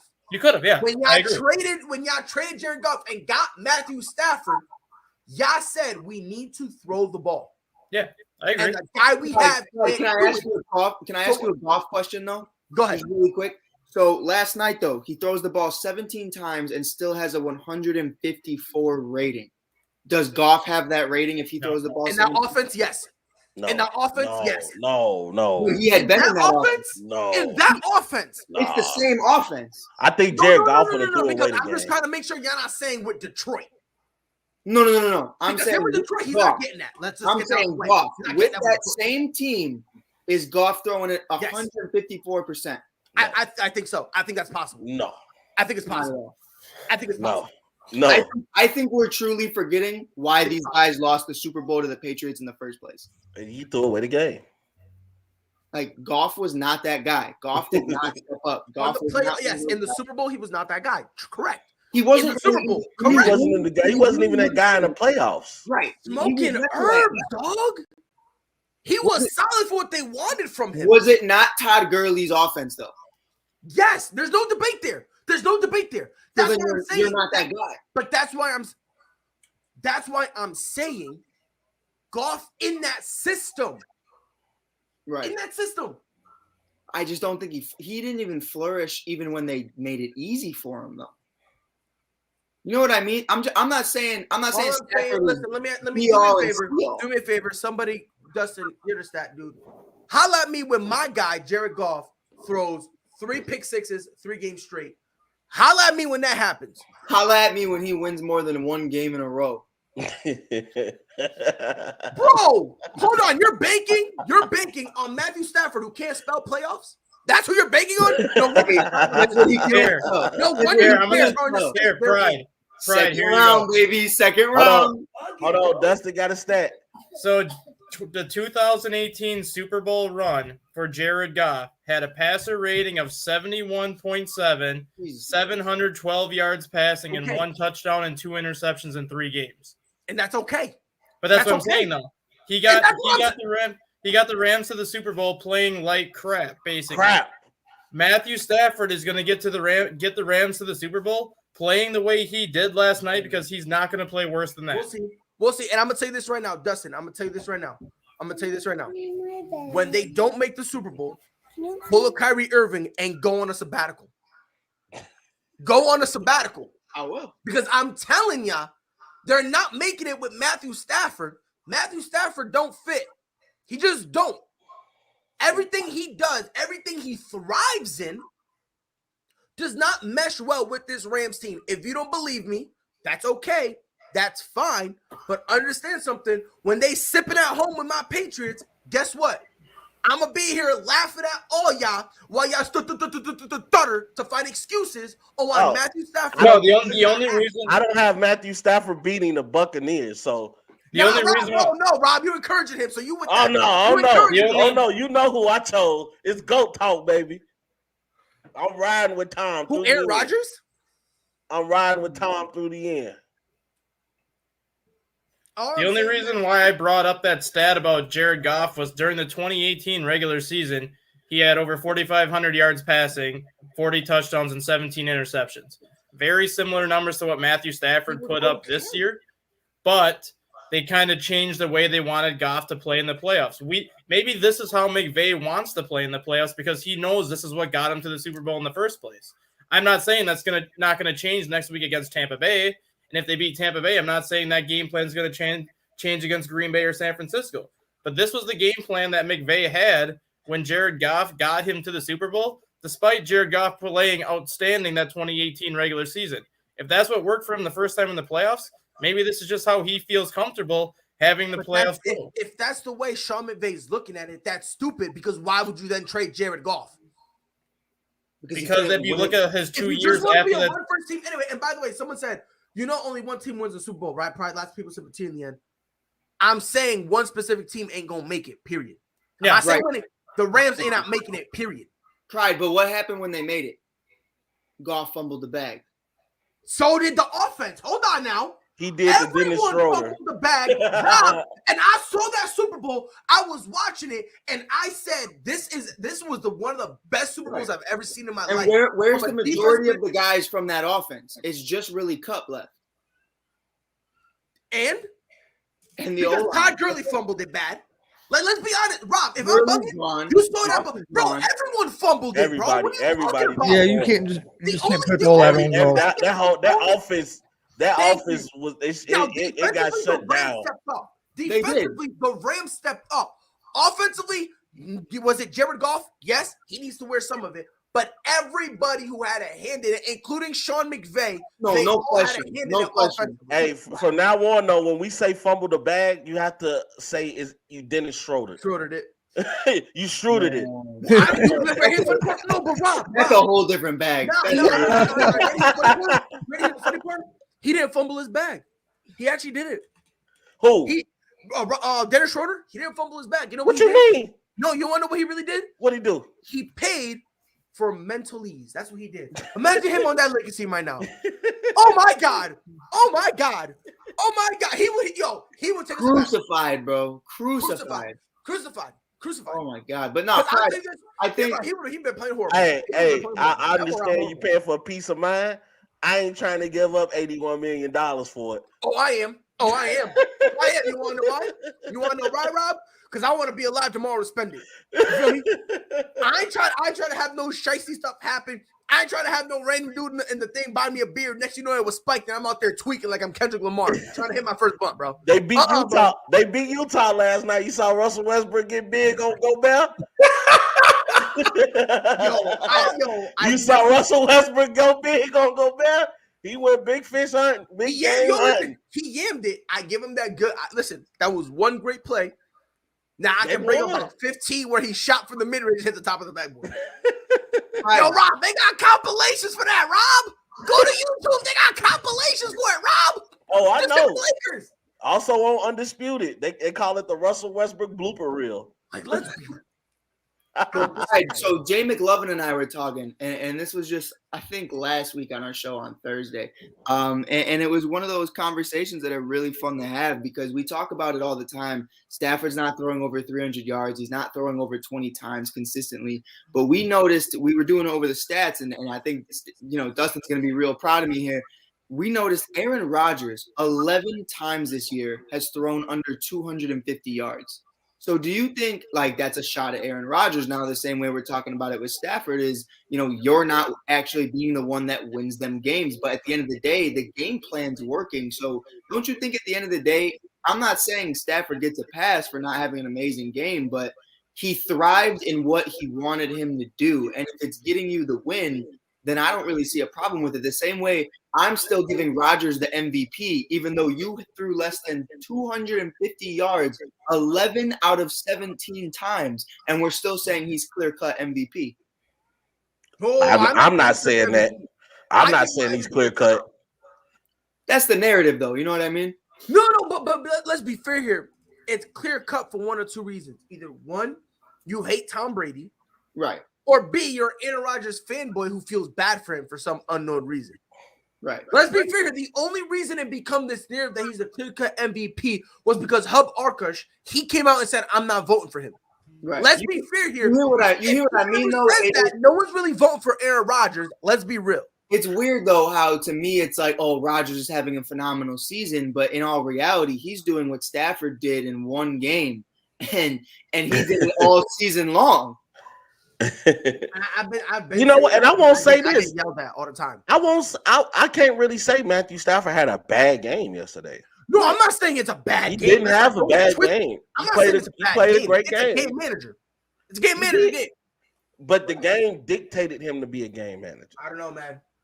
The game dictated it. I've seen plenty of times where the game was supposed to dictate him to be a game manager, and he threw for 40 plus times. Do it. Now, don't get me wrong. The one game from yesterday doesn't excuse the Matthew Stafford's bloopers that we've seen in the past. But what I'm stating is, if the Rams can keep that momentum from their offense, where you don't have to require that much from Matthew Stafford, you can win like that. And if they do win, if they make it all the way to the Super Bowl and win a Super Bowl on a game management status, if that's what it dictates, then does Stafford, I don't know. Does it change the narrative on him? I mean, if they win, if that's what gets them the win, at the end of the day, all you care about is a win. No way. Because if he just does it, based on a game manager situation, that doesn't change. If anything, it solidifies a lot of people's perception on Matthew Stafford that he's not really good. Or no, he's not really great. He's just good. That he's just an okay quarterback. If he does it on a game manager type of thing, it might solidify it. Because let's be honest here, y'all say it's the system. Great quarterbacks are the system. That's true. You see what I'm saying? So that's something we gotta take into consideration. If you're really that guy, guess what? We wouldn't be demanding you need to run the ball to have success. Would you say Tom was the system? In New England? Yeah. Offensively, yeah. Offensively, yes. But to you, like that offense, once they got Mac Jones, we won't shine the light into what happened to you last year, Pride, because I'll leave that alone. But no, we could talk about it. Look, 7-9. We had a whole bunch of injuries, a whole bunch of COVID. No, right. But once you got, we thought we could make a push. We got dealt a raw hand. And but once you got the quarterback you wanted, doesn't it relatively look the same again? It's just a real good run game, and Mac is trying to figure out his stuff. And once Mac figures that out, I think you're going to see a really similar offense to what they once saw with Tom Brady. Now, obviously, it's not going to be as great because I'm going to respect your boy, and I'm going to say how great Tom Brady was at every chance he got. But the game plan itself is probably going to be relatively the same.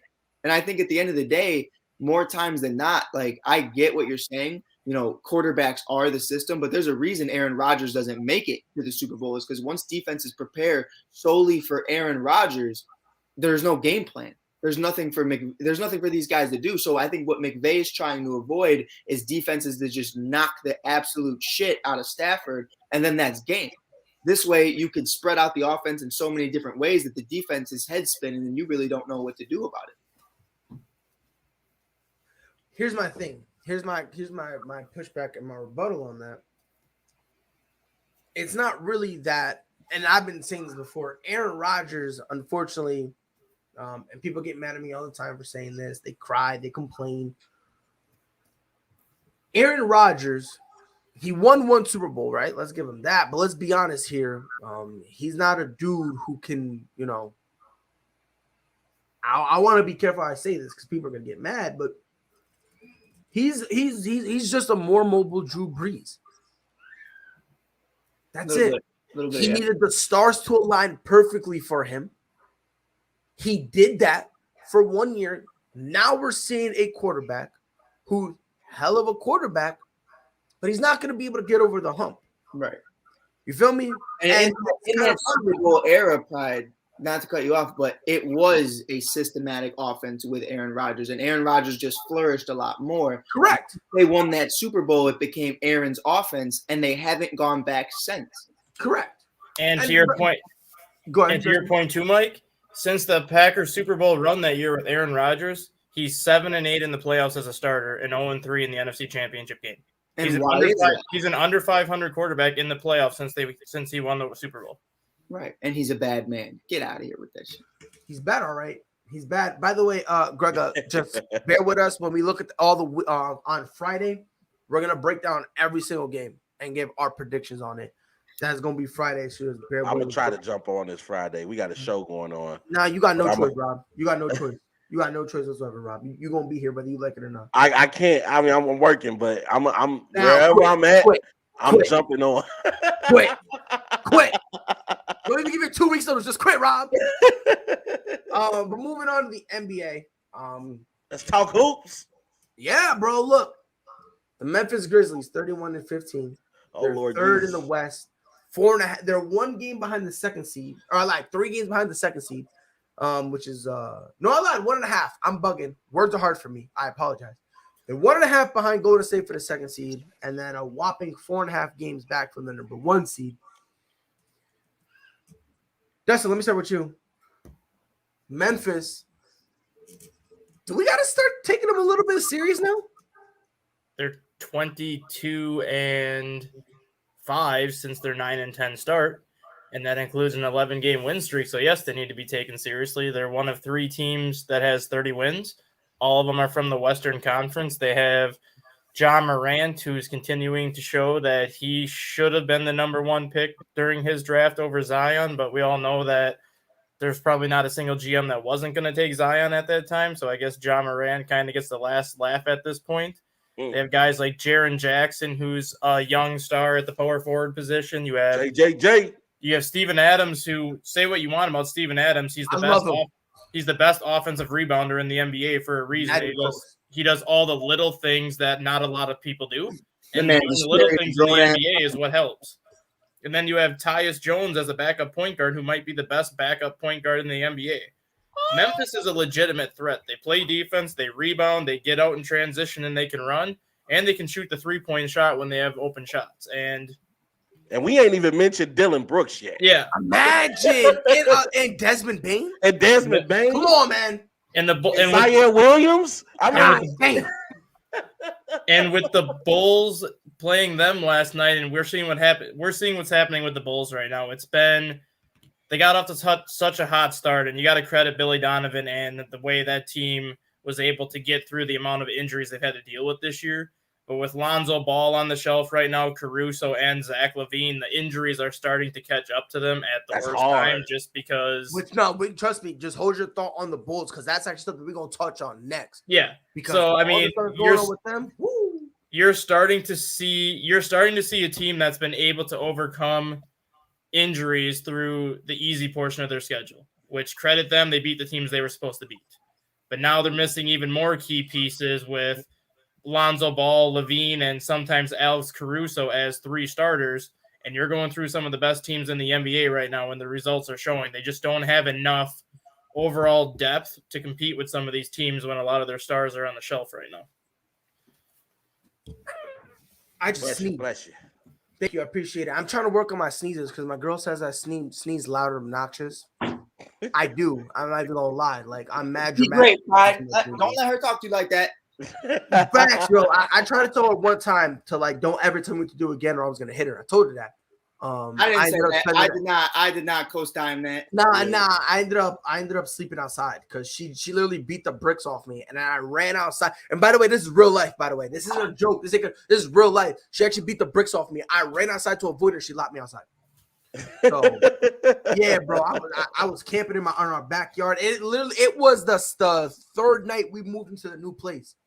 So like behind this green screen is like a window. So outside there's like a yard and whatnot. I was camped out under the trampoline and everything. Swear to God, real life.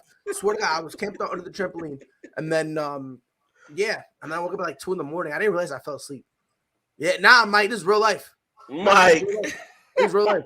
And Mike, you know I'm serious. You've seen my girl. She played no games. I believe it. Like Rob, real quick before we go on to Jay. Rob, Chris, Dustin, Jay, they literally blackmailed me to get my girl on a show, right? Rob, it was a sports show, right? It's a sports show, right? I did not. I was with it, but I did not force it. Mike called me. Mike said if you don't do it, you're a bitch. Rob, if someone says if you don't do something, you're a bitch, what are you gonna do? You gotta do it. I was just letting you know. So I bring my girl on, right? The final hour of that show, and they went long, was an hour session on frying pride and violating his will to live. Okay, I was getting it from everywhere, and I'm just standing there. I'm laughing to keep from crying. Like, so you know what I mean? So like they know, and she pretended to hit me a couple times, and I flinched dumb hard. Mike, you were there, you know I was flinching dumb hard. So when I tell you these stories about the stuff she does, it's not a lie. You feel me? Like I tell her all the time, just let me pretend to be abusive because I gotta look cool for people. And then I end up looking off because she then beats the bricks off me. You feel me? This is real life, by the way. Real life. Oh. I get no respect. It's to the point now where our kids hit me. Hell yeah. My daughter comes in and slaps me, and my son, who just be stumbling around like he's drunk around the house, will come up to me and go, hits me, and then gone. And I'm like, all right, cool. No respect. I'm getting spat on. There's 4 people in my house, and I'm 5th on the chain of command. Let me know how that math works. We don't have a pet, by the way. The TV has more respect than I do. I am worthless in this household.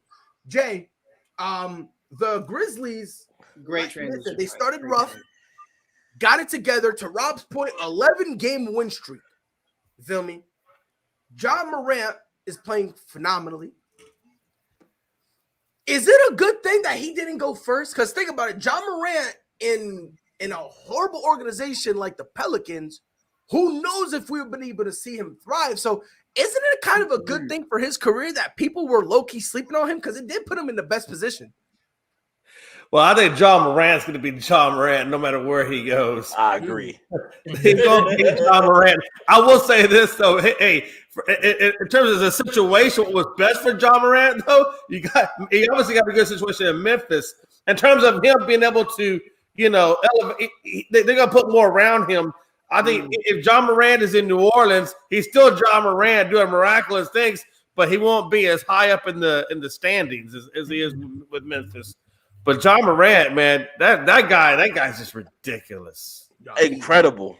He a problem. Incredible. I just saw like the 360 layup he did last night. Yeah, that's just ridiculous. I'm like, this dude is ridiculous, man. Yeah, he makes it look so easy. Like he just jumps and goes, oh, now I spend. Like John Wall is the only other dude I know who loves doing that 360. And you can see him trying. He tries to get every inch. Right.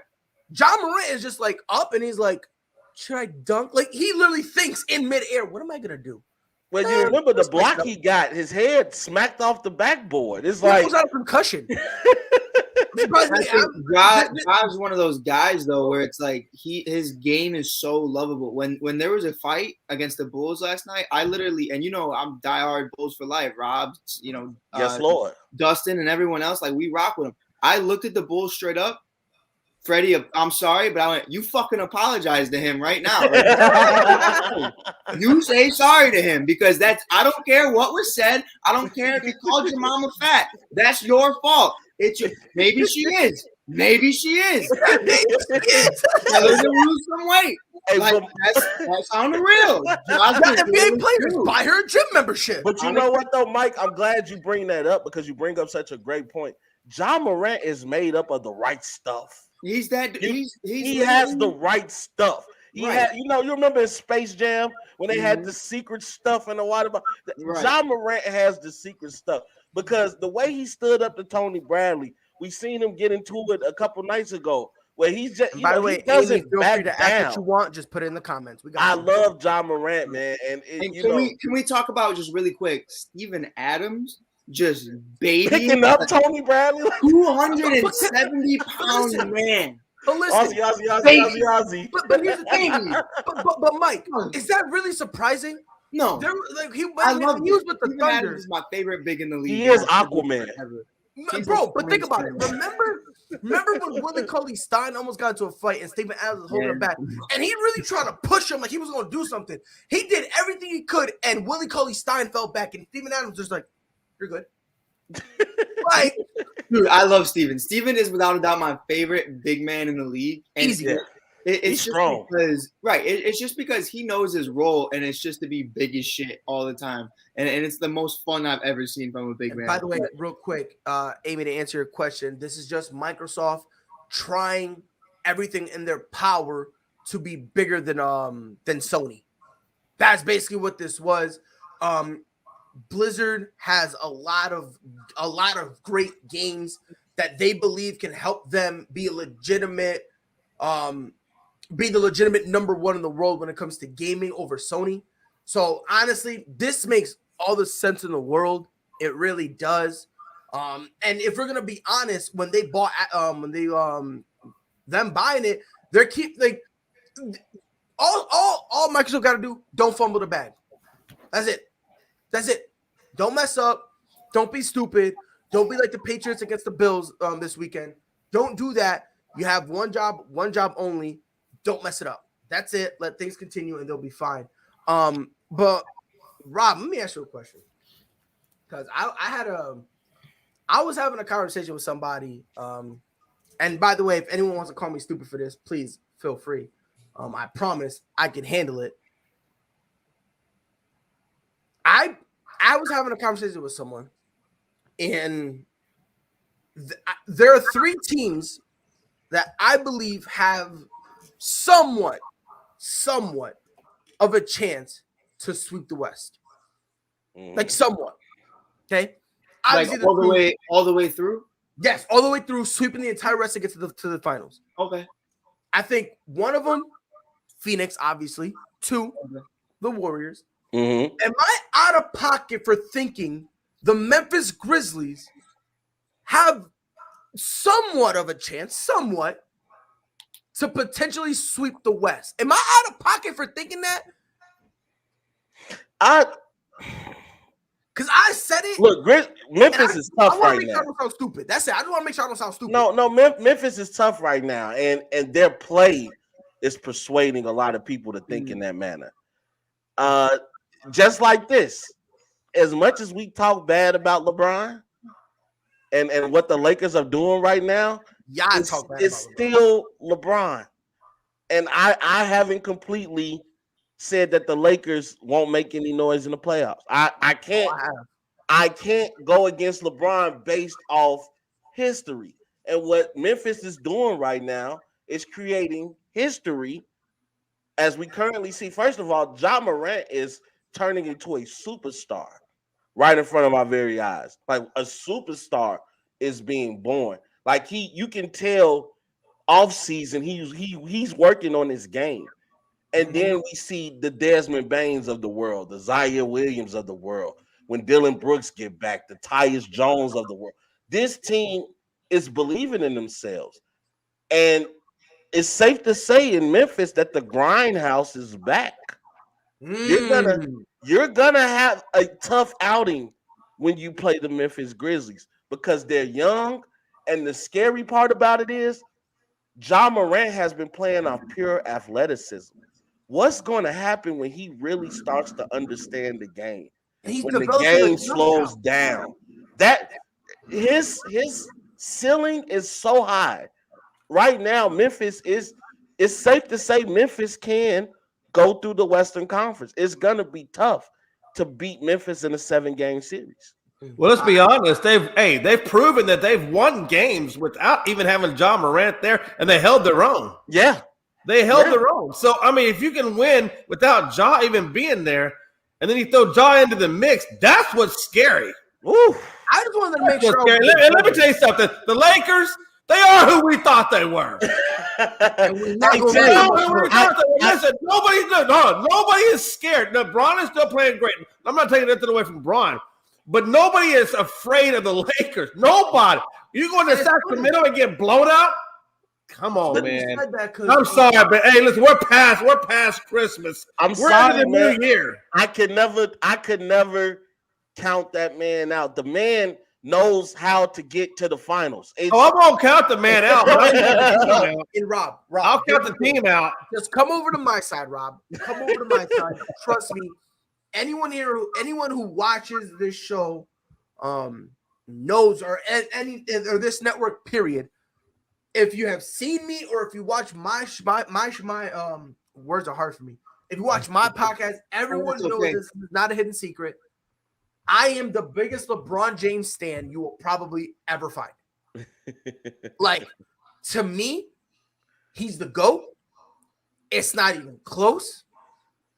I think he's phenomenal. I don't think that is my dude. Talk to him, Pride. But, Rob, this is something I came to terms with, and I think you're starting to struggle coming to terms with this yourself. LeBron James can still put up MVP numbers, but the days of him solo carrying, dragging a team to the finals. I know those days are over. It's over. He's gonna need some help. And you know, like I said, give him the help. You got Anthony Davis. He's gonna come back. Kendrick Nunn will hopefully make it. He wasn't playing great when he got injured. Yeah, but how do we know that the injury was the reason that AD wasn't playing great? No way. No way. You don't know. AD's always hurt. You don't know with that guy. I'm chilling. He came out and said, "Look, I'm done." I'm not gonna count out LeBron yet. I ain't gonna count him out. I'm not gonna count him out. And that's what it comes down to. It's LeBron. That's my only reason of thinking. Nah, bro, but that's the problem. And listen, you're listening to a dude who I thought the Cavaliers could beat the I thought the Cavaliers could beat Golden State. And I thought last year the Lakers would sweep the Suns. And when asked why, this is what I said, Rob. Blind faith in LeBron James. See, I had Devin Booker after Kobe died, blind faith, and it really helped. It really helped. Look, bro, I'm listening, man. Man, Freddie Henderson, you still owe me $50, but that's neither here nor there. He told me Lakers sweep. I said, I bet you they go to the finals. This was before the playoffs even started. He was like, bet money on it. You know how he gets. He gets his face all up in the screen, yelling into the two mics. Bet money on it. I said, I bet you $50. We got the tape and everything. Hey, me and D-Book still waiting, but you know. The Cash App is Suns in 4. You can message me whenever you want. Wow. Just let me know. That's crazy. He made a whole new Suns in 4. Just let me know.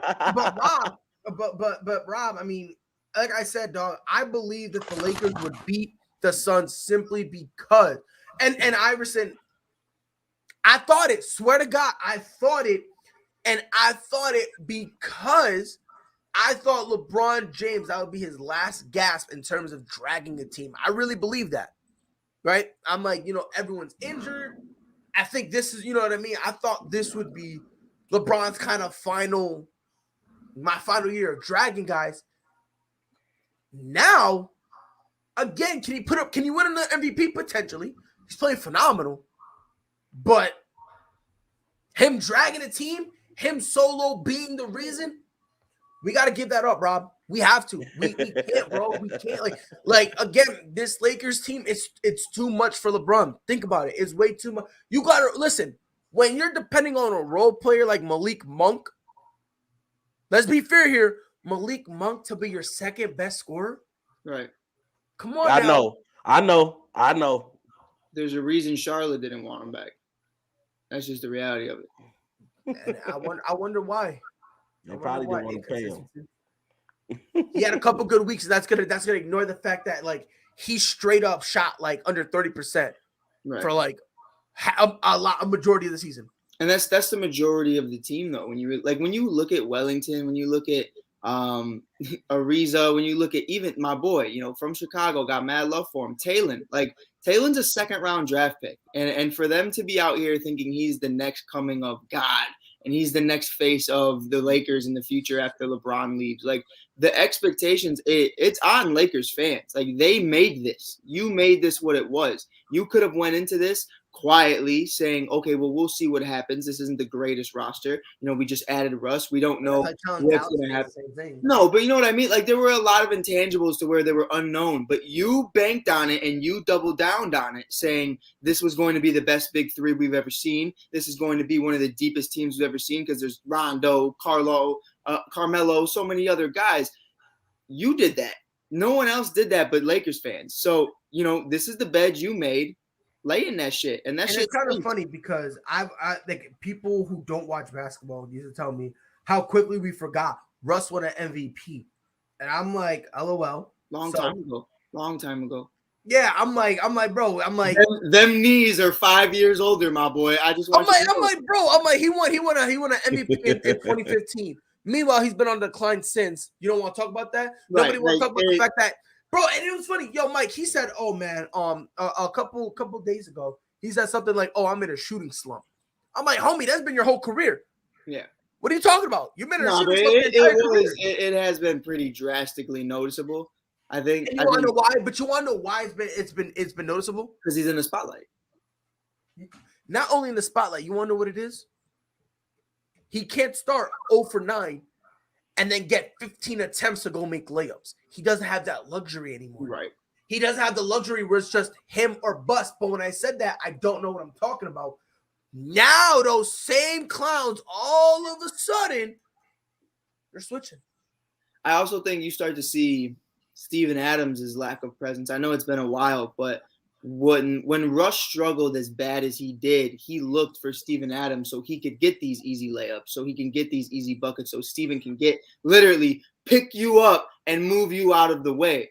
And now he looks at AD, and AD goes, I don't want to touch him. I don't play the 5. And then he looks at Ariza, and Ariza's like, well, I've just been playing 40 minutes, and I have 2 points. I don't want to do anything. And he's just looking at it like that, and he goes, F it. And he chucks up a 3, and then obviously, it's Westbrook, so it's not going in. So it's definitely something to my point. And I love Russ. I'm a big Russ supporter. But for Russ to succeed, you need to have, 1, a real big man who's going to clog up the paint and expand the floor. 2, a guy on defense who's going to get back on offense, because they're only playing one-dimensional basketball right now. You see them. I've literally seen even LeBron pride. Like I'll be real about it. I've seen LeBron not get back on defense. I've seen LeBron not get back on offense. These guys are tired. These guys are winded. And I think LeBron's tired for a lot of different reasons than Carmelo Anthony. LeBron's tired because he's literally carrying the team right now. Carmelo is just tired to be tired. But it's something to where you look at it, and you should be a 6-man playing under 30 minutes. You're tired, right? But that's what I'm saying though. Is that's the majority of your team. They're either underqualified or they're overaged, and I don't understand to why we were expecting anything else, because that's what we kept telling Freddie. That's what we kept telling every single Lakers fan on here all season long was, on paper, awesome. On 2K, they're gonna go on a run. They'll win a championship. But in real life, the intangibles of stamina and just endurance and everything else that goes into that, it's gonna hit them. And on top of that, when you play in 2K, guess what? You control every player, so you can make Russ play the way you want him to play. You can turn off fatigue. Exactly, you can turn off fatigue. You can make AD play the 5 whether he likes it or not. Oh, you can turn off injuries, and AD will play 82 of 82. And the funny part, you can turn off injuries, and guess what? He'll still barely give you 23. Oh yeah, for sure. He'll still have nights off. But Mike, you want to know what the main problem is, Mike, with the league? I'm gonna tell you what the main problem is. The main problem is when people who are logical tell them the truth, they get mad, they get offended, and then do you know who they turn to? Right. The casual fan, the fan who doesn't know basketball. The fan who only listens to household names. And Chris, if I'm not mistaken, you let me know if you've ever heard of it. The casual fans say, oh my God, Russell Westbrook, Carmelo Anthony, Anthony Davis, LeBron James. Oh my God, that's phenomenal. The problem is that those same casual fans who don't watch the game don't understand. You're not getting 2015 Russell Westbrook. Yes, they don't understand them guys aren't in their prime no more. And you're not getting 2012 Carmelo Anthony. Like, let's be fair here. Carmelo Anthony and Russ couldn't work in OKC. Right. And if it didn't work, what, 4 years ago, why would it work? Why would it work now? And Chris, here's the funny part about it. Russ played with Kevin Durant. KD was like, yo, this dude is literally a cancer. He's detrimental, right? Right. They then go, the OKC then go get him Carmelo and Paul George. Mm-hmm. Paul George had the best career, or the best season of his career, and he was top 3 in MVP voting. He left. He was like, yeah, Russ, I like you. By the way, Sam Presti, get me out of here. Yeah. He then goes to Houston.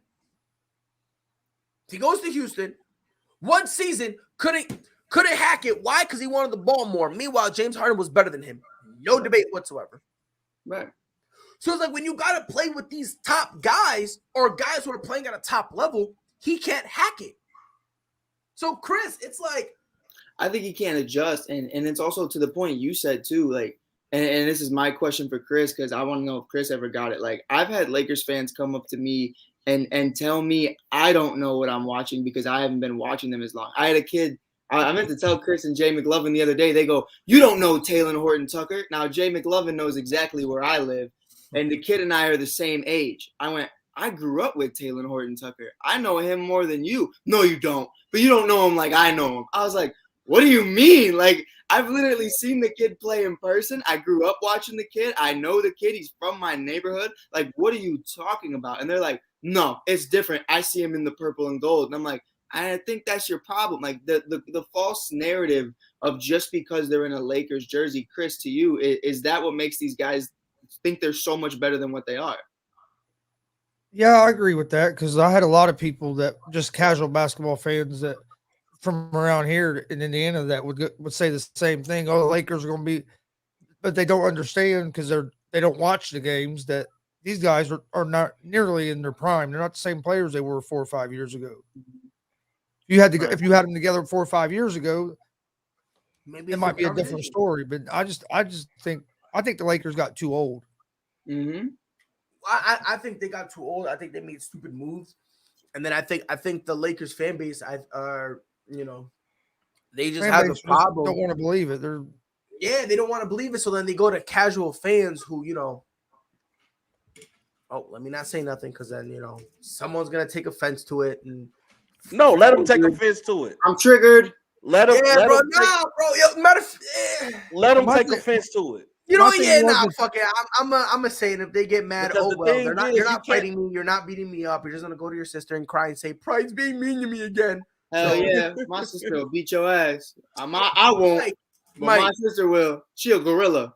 Mike. I'm gonna tell you about it later, bro. I'm gonna tell you about it later because you already know who it is. You already know who it is. Homeboy who said the network is shit, but then he was begging you to come here. Yeah, bro. He be watching and he went to his sister because my fiance and sister are friends. Stop it, Pride. Stop it, Pride. He was like, yo, can you say something to Pride? He's always Pride. I'm like, I mean, if you're dumb, you're dumb. We're gonna censor you the way we censored Jay McLovin and those Jack Daniels shots the other night. We gotta stop it. You're fighting with the comments.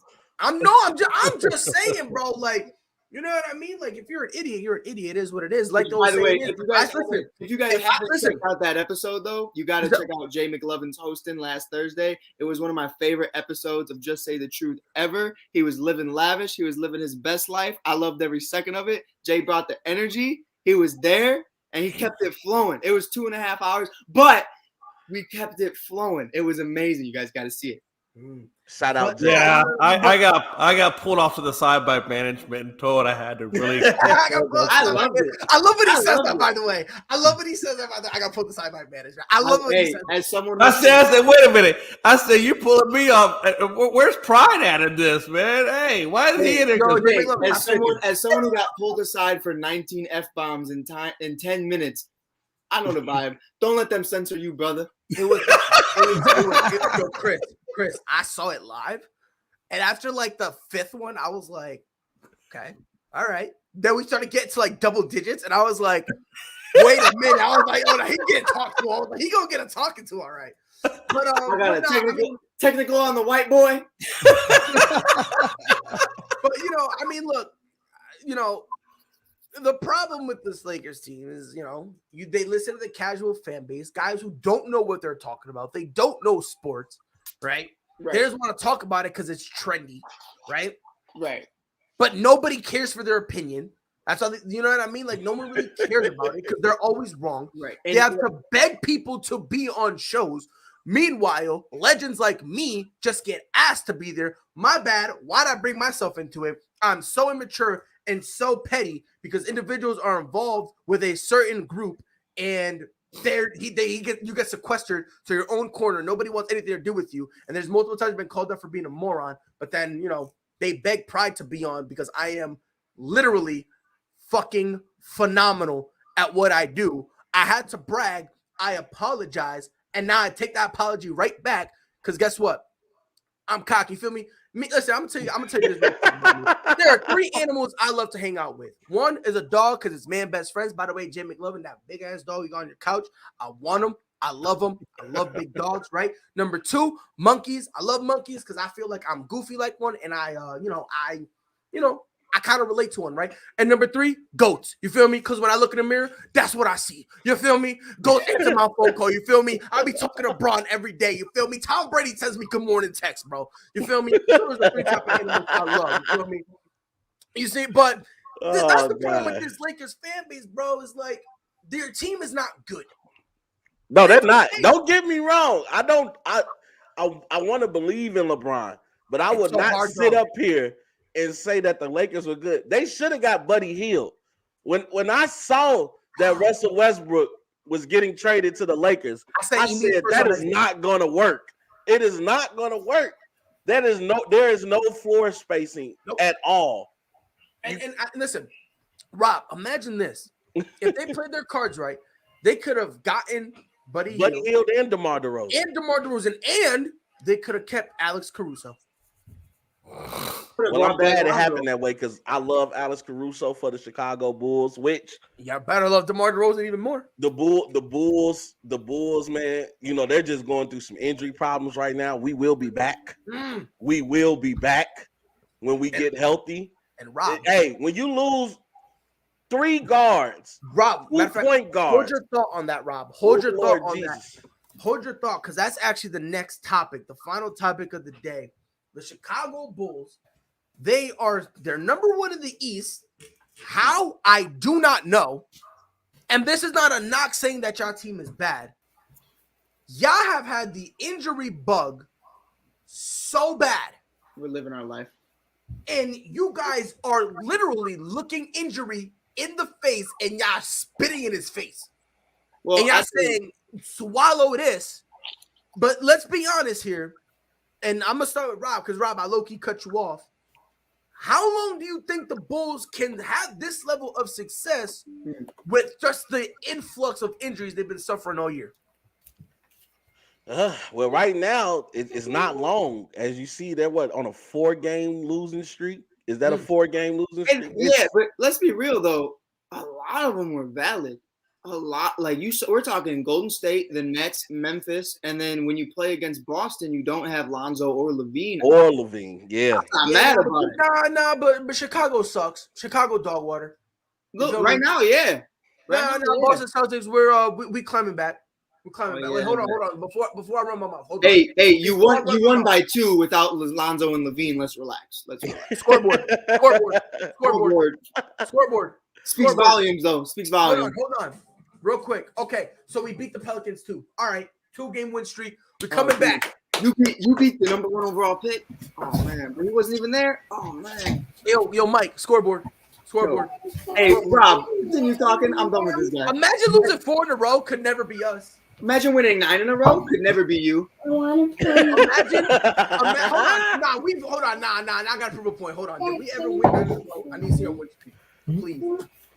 Rob, I'm so sorry, but this has to be done because this is Brian, you're not just. Jay McLovin knows. I've been quiet in the chat. I've been minding my business. Yeah. I've been taking the heat. I've been taking it. Nah, This is you're right. not No, going on. you're right. You've been minding your business, and the Bulls been minding the flaming hot else they got. Imagine losing 4 in a row. Imagine losing Oh, 4 in a row. look, Brian, I'm not gonna just let you take a dump on the Chicago Bulls. Listen, bro. Listen, I have to, bro. My listen team to has what been you disappointing, said. bro. We've Listen, lost Rob, 4 in a I row. need this. Rob, We've I lost. need this. We've Please, lost I 4 need in a this. row, Rob, and we're I need still this. number 1 in the East. Rob, listen to your I logic. need this. No, but Rob, listen to me. I need this. Okay? The Patriots just got smacked. Okay? My Celtics are on a 2-game win streak. This is all I have, Rob. Please, just Don't let me take have it out on 1 the minute. Bulls. Let me have one moment. You feel me? We just gave you 30 minutes to shit on the Lakers. Now you want to shit on me? Yes, right? Because listen, man, look, man, we've been horrible. We've been crazy. I just needed a 1 moment. I can't have it. Mike never lets me be great. Rob, I let you be I great. thought we were cool, but Man, now Brian, you my guy, colors, but Buster. you can't. You see the hat that I have on? You can't take a dump on this team. You Now, can't do it. Rob, before you get into your point, though, I kind of wanted to touch into something. Do you think, and we're talking about, the Bulls being able to be saved because of these injuries, do you think that Kevin Durant being out 4 to 6 weeks could potentially save them by keeping a top 3 seed? No, because you still have to worry about Miami and Milwaukee. Right. Nope, not even Milwaukee anymore. Cleveland. Cleveland has moved up to the 4 seed. Cleveland, And is the team that is Cleveland has scaring been the shock everybody of the right year. Everybody's talking about Memphis. Cleveland has been the shock of the year. Yeah. I mean, Cleveland has been playing. And remember, this is without Sexton. Like this, they And have Rubio. Well, they let's have be a fair. They won their nice little trade young con core Sexton. over there. They won And the their thing trade is- con Sexton. The thing is, like everyone said that the Kevin Durant injury could be helping the Bulls, but at the same time, that helping Kevin Brooklyn. Durant injury makes the East wide open because if you look at how the standings are right now, the Bulls are only 2.5 games ahead of the number 6 seed. I disagree So with you. anybody between seeds 1 through 6 right now has a legitimate shot to overtake that top spot in the East because of the injury situation with Chicago, because of the injury situation with Durant, because Miami's playing well, because Cleveland's playing well. The Bulls could easily – I'm not saying they're going to lose like 7 or 8 games in a row because they have Cleveland, Milwaukee their next 2 games, which theoretically, if Chicago's not at full strength, can lose both of those games. Right. But then they have Orlando right after that, so they could end a 6-game winning streak right there. But they could fall from the top seed to the 6th seed in a matter of 2 weeks. Just Right, and because imagine they're so Dustin- battered and everybody else is getting healthy and playing better. Right. Imagine if Ben Simmons had a pair of balls. The 76ers are right up there. They're at what, 5th or 6th in the Yeah, East? Sixers are 6 at 3 games. If Ben Don't Simmons disrespect- at any point decided to come back, Don't like, disrespect Ben Simmons. Don't do that. Don't disrespect him. I'm just But saying. look, this is the first time we've seen in a long time that in the Eastern Conference, the first 10 teams all have winning records. Yep. This is a dogfight this year. It's the deepest the Eastern Conference has been in a long time. And by A the way, to very long round it out, the Boston Celtics were 23-22. Let's go. You don't even understand, bro. I'm just content with mediocrity. Y'all don't even understand, bro, how horrible. I'm at this point. I hate the Chicago Bulls now.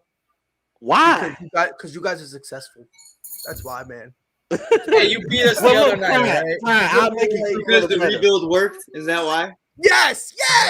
Pride. That's why. Goddamn it, Pride, I should not be down here, bro. Boston should be better, but we just choose not to be. I'm very. Are you mad that Jay McLovin's Rockets rebuild that's far more recent Yes. is already more Yeah, successful?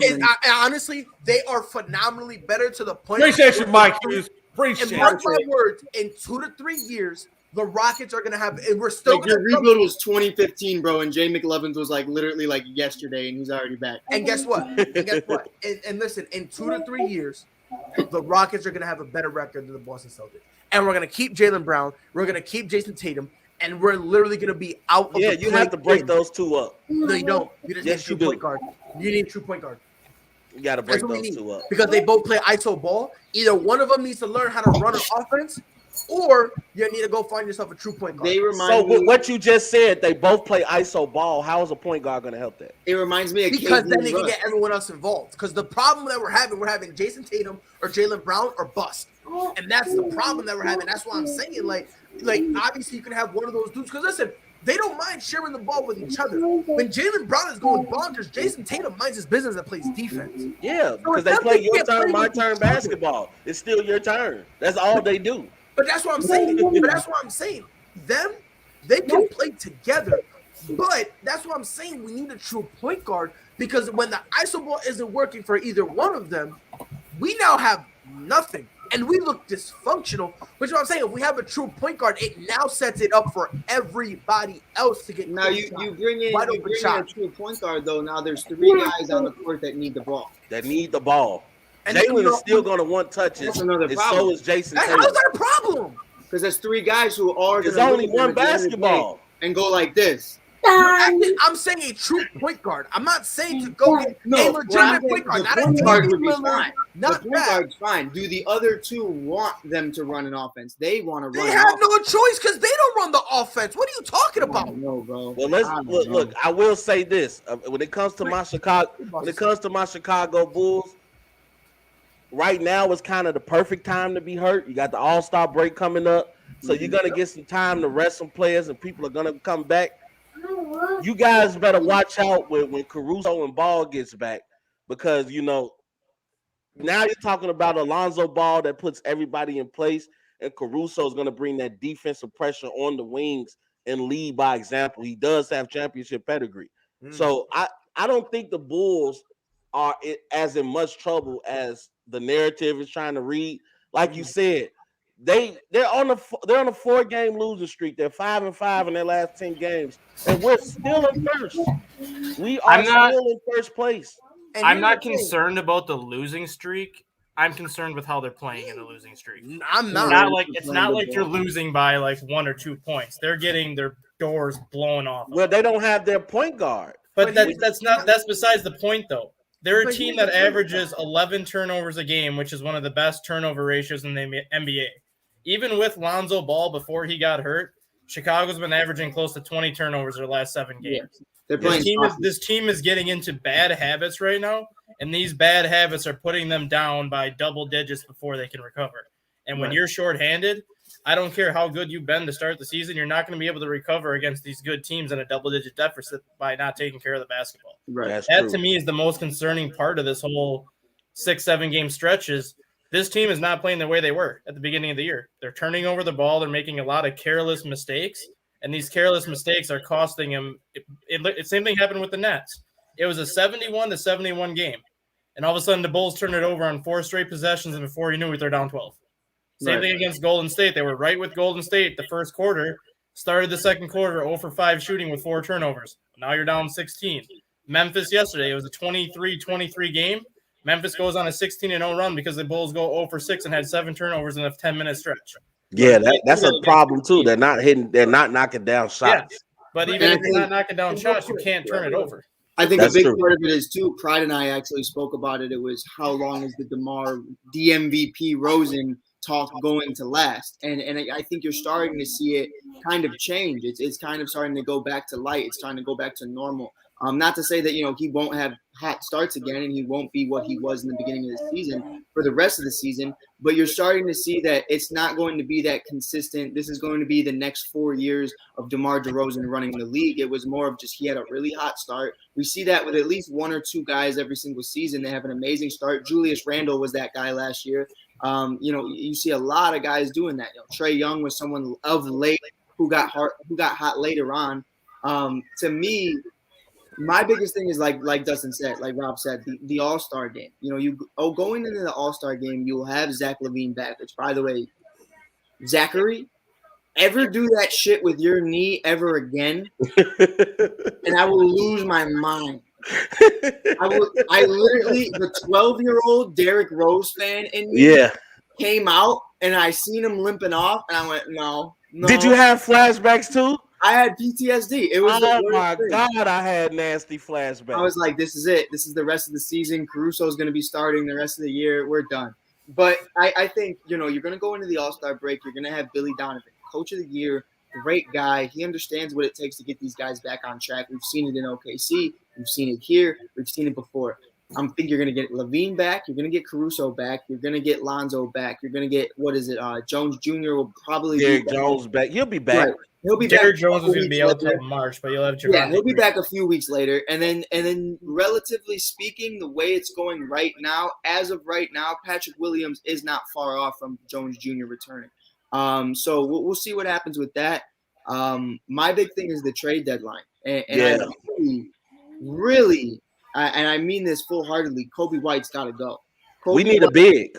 Yeah, Kobe White right And now it's funny to you me said that because is someone playing actually phenomenal just basketball. commented, we need another big man. That's a problem too. We need a big. We need and And another just a big. 4. And to be Because honest, now- you don't need a center. Y'all just need a 4. Yeah, A and that's the defensive problem 4. too with what Mike said. Kobe Yes. White has to go, Yeah. but he's the only one that's consistently scoring right now outside Off of the DeMar bench. Like, DeRozan. I want to point that out too. I love Kobe. I've had mad loves for Kobe. I bought his jersey his rookie year just because I love the. And you've I been love consistent with it. You said you like him, but you do think my it's thing time is for him to right. go. My thing is with Kobe is Ayo Dosunmu, another Chicago Yeah. native. Now the Yeah. difference between Ayo and Talon that I've always told people is Ayo's a dog. Like Ayo has that fight in him, where Talon kind of lacks the consistency of it.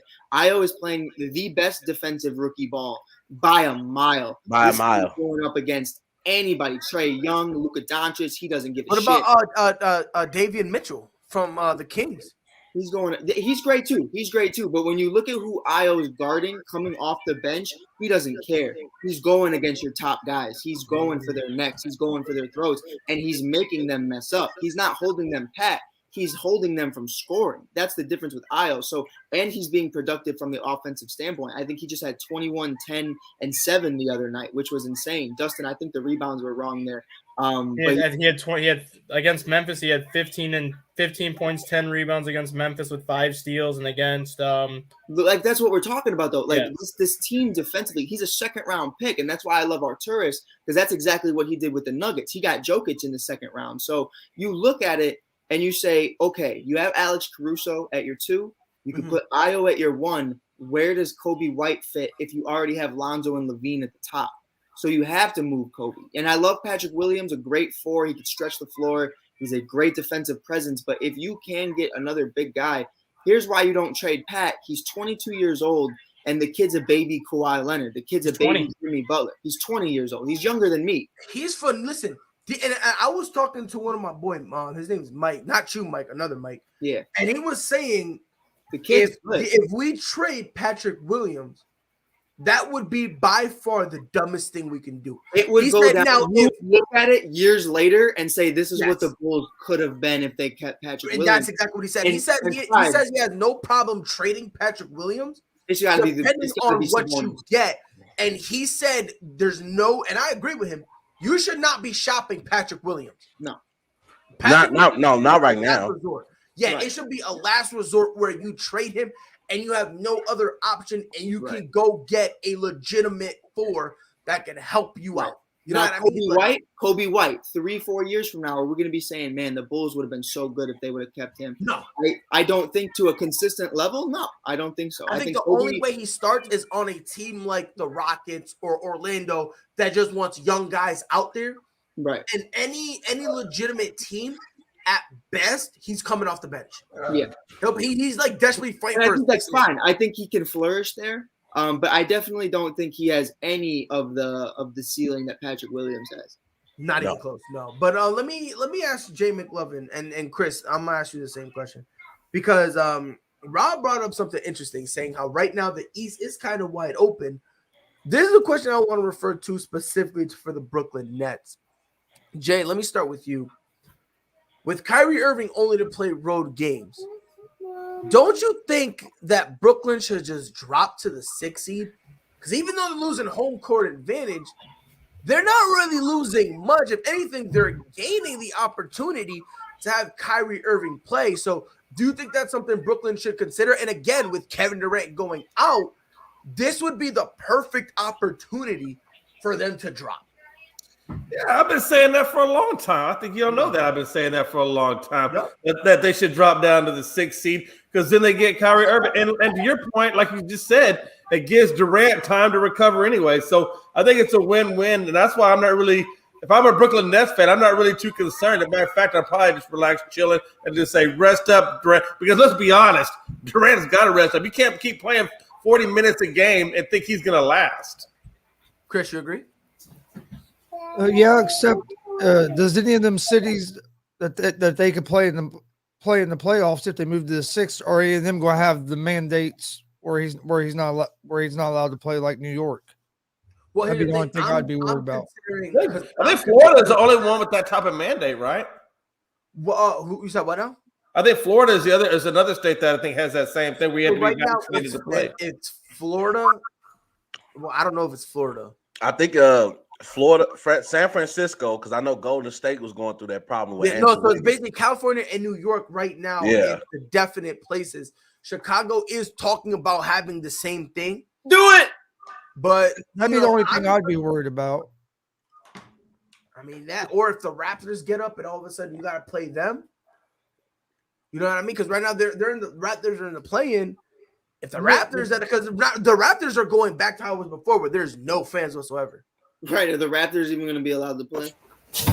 Yeah, Probably. and that's my thing with Kyrie Irving, because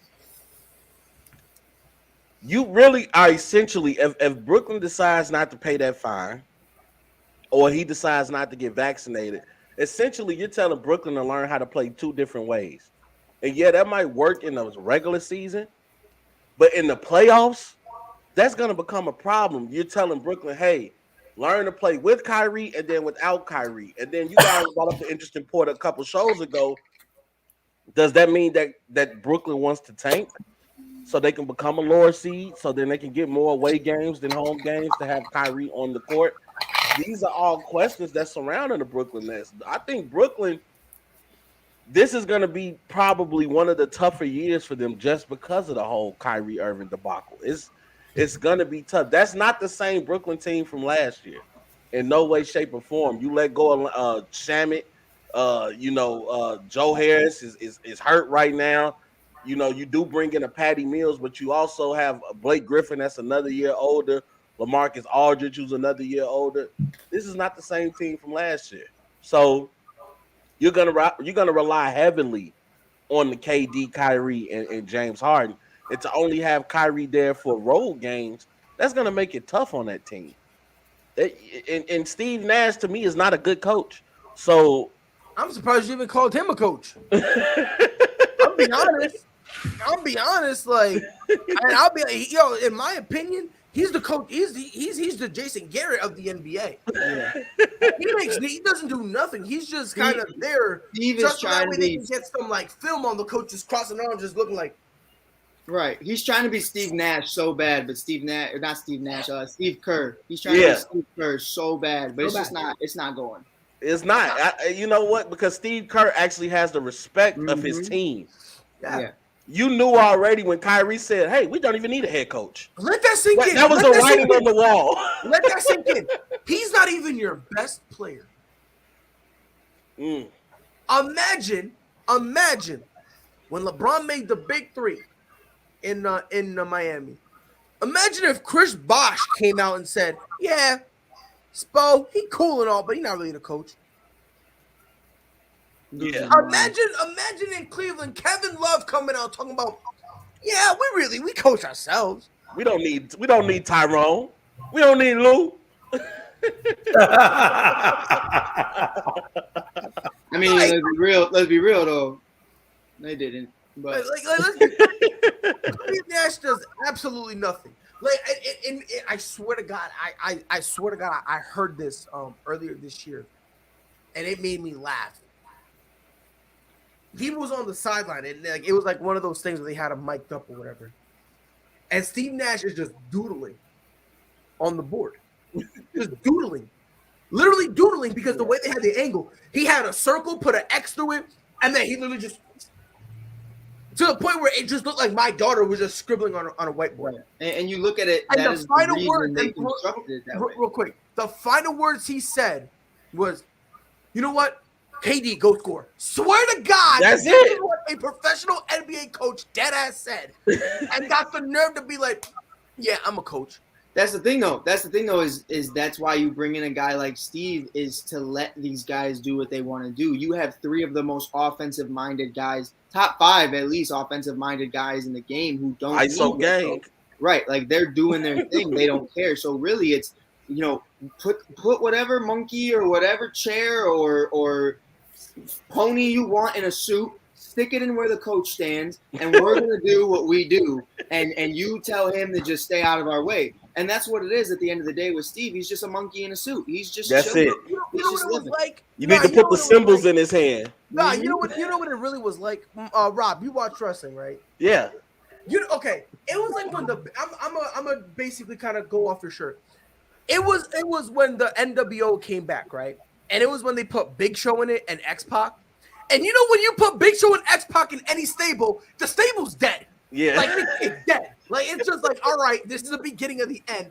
That's like what they did with Steve Nash, right? They just put him in there and it was like, all right, you got it?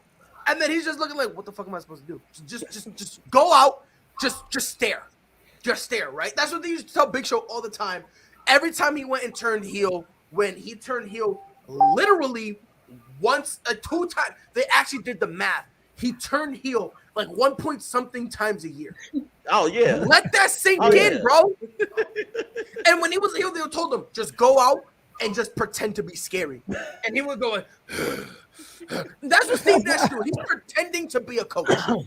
He's pretending to be a coach. Hey, Steve Nash, man, like you said, he's trying to be Steve Kerr, but even Steve Kerr had championship experience as a player. Steve Nash was never was able to win a big one, a lot due to the Spurs, a lot due to Kobe. But it's hard to put somebody without that competitive, that championship experience on a team that is aspiring to be champions. He looks bored. He looks bored. He looks like me. He literally looks like me when I'm trying to teach my daughter, because I've been trying to teach my daughter how to write, right? And like I only have her attention for about 5 minutes before she just starts randomly doodling, and then I'm just staring at her like, okay. And then I'm just bored, right? And that's just Steve Nash in a nutshell, just like. And there have been many times with Steve when he's yelling at something, he goes, James, and James Harden looks at him like, what do you want? Give him the ball. He doesn't have the respect of his team. That's what it boils down to. You need respect. As a head coach, your top guy has to be your vocals on the court.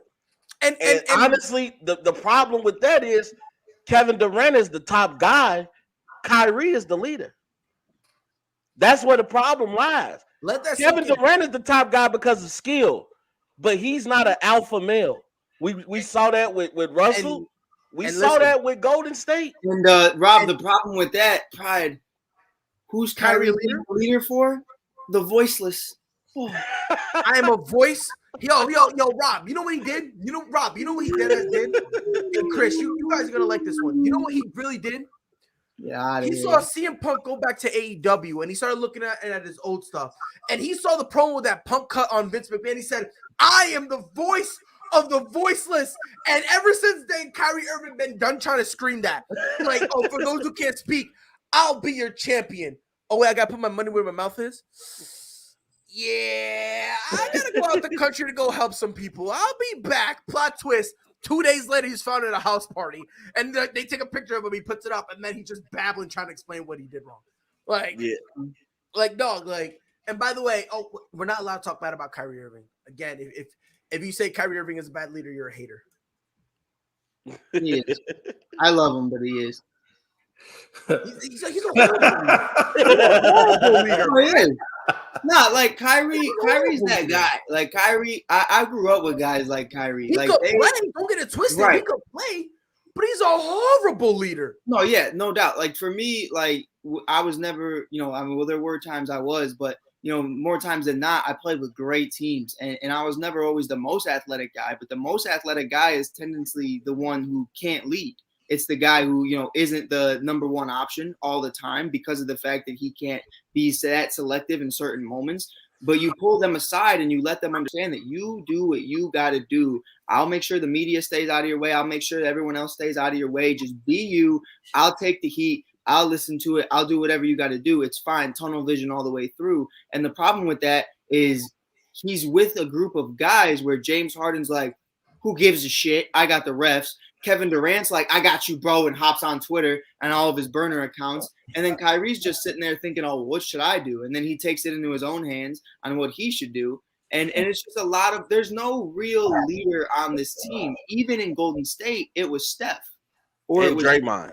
And Draymond especially, right? Like KD was the fourth or fifth, because I even think Iguodala had a big part of what that was. Mm-hmm. And then you have to put in Steve Kerr and what he did and his input. I think, when you really look at it at the end of the day, and probably not to get it back to the Celtics, but I think it's an amazing point to where with KD and Russ and James Harden and Russ, it's the same thing I see with Jaylen Brown and Jason Tatum. And that's really what it is at the end of the day, to the point to where neither of these guys holds each other accountable for what they do. And when they do, they don't take it in a positive manner. That's where I'm coming from. Oh, we just need a point guard. Like, okay, well, now you have Kyrie, and Kyrie puts up 9 points. Kyrie's not a point guard. That's what I'm saying. Then that's what I'm trying to say. You use this idea of, oh, well, we have one of the best point guards in the league now. But when it comes down to the nitty gritty of it, Kyrie's not, his game's changed in a lot of ways over the years, to the point where, is he a true point guard anymore? No, he really isn't. He wasn't for a very long time. So I think there's a lot of problems with the Nets, I think, in the stretch of things that they're not going to be able to solve. Yeah, and you bring up a great point of pacifying players. KD should already see that doesn't work. He pacified Russell Westbrook for years in Oklahoma City. Mm-hmm. And he never stood up and said, dude, I should be the one with the most shots at the end of the game. Right. When the game is on the line, it should go through me, not you. The fact that KD stood up for Russell and never held Russell accountable for anything he did is the reason why Russell Westbrook thinks today that getting a triple-double is okay, even if I have 13 turnovers. Like, right. You have to hold players accountable. I disagree with that. And the reason I disagree with that is I don't think it doesn't matter what KD said.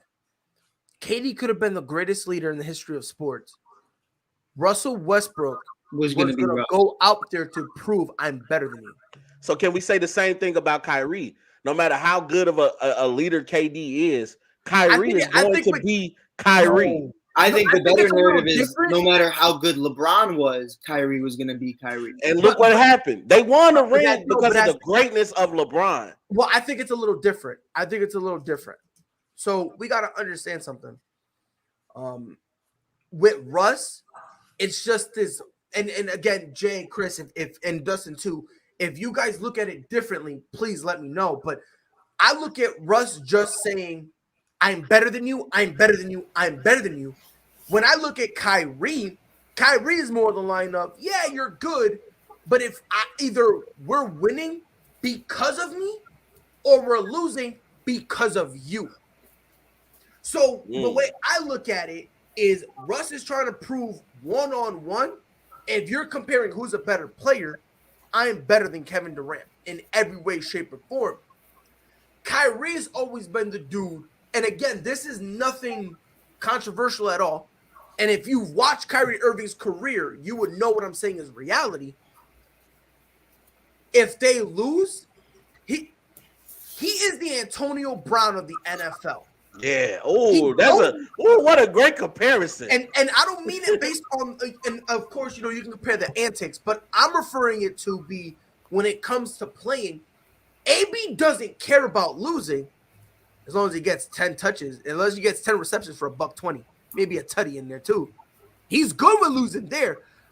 Kyrie Irving was content with being a loser because he was averaging 20 plus because it was really him or bust, right? Now when LeBron James got there, they started winning, and then he wasn't getting the attention he wanted. Then all of a sudden things shifted. Kyrie Irving is what I call a pick-me. I don't know if you guys know what that means, but it's You know what I mean? Like, it means Hey, no, hold up. I'm gonna say it. My ex-girlfriend, we just broke up. Use a pick me. She go pick me. You know, she wants you to feel bad. She for wants you attention. to Yup. Yes. Like, Shorty and I were I was driving. We were vibing, just chilling. She starts telling me her life story about all the amazing things she's done. Here I am. I'm like, Who cares? who? Right. And she was like, me. And I was like, ass. Cares? And she got mad. And I was like, I didn't ask for this. I don't But give a here's the shit. thing. But That's Rob, Kyrie though. here's the thing, Rob. I've been screaming. He's a pick me, right? Mm-hmm. Have y'all ever been in a group chat where the same dude Right. blows it up over and over and over and over and over because they just want someone to desperately acknowledge their existence? Just want some attention. So yeah, exactly. That's what Kyrie Irving is. Attention seeker. He's an attention seeker. That's the reason the females twerk on Instagram. Talk to him. Talk to him. You feel me? And guess what? But Rob, I'm there for that. I'm there. And here's the thing. And Rob, Kyrie I'm with it. But here's the thing. Kyrie Irving's version of twerking is him saying the earth is flat. Or him going in there with Sage saying he has to get the evil spirits out of Boston's. Right, like I'm not with that. I'm not with that. Let's be honest here. You know what I mean? Like, and Now, Pride, let's be real though. It did need to be saged, but not right before the game. No. But here's the thing: did it need to be saged? Yeah, listen, bro. Let's get it twisted. Did it need to be saged? 100%. But the problem was the person who needed to sage the most was the one holding it. Oh God. Oh God. Let this sink in. Let that sink in. The dude who needed it the most refused to have it on him. He refused to sage himself. Let that sink in. I'm gonna say it one more time for the people in the back. The devil is a lie. Kyrie is a cancer to his team or to any team that he's on. Kyrie is a cancer. He's a cancer, man. I'm not gonna say a cancer. And this has nothing to do with the vaccination. He was already doing crazy things before there was a mandate. I have to leave because I'm not agreeing with what's going on in the world. Dude, if I would have went and told my boss, yeah, they just marched on the Capitol, I'm going home. I'm not feeling this today. He would have looked at me and said, what the hell does that got to do with you? You better get on there and go to work. Kyrie is like that.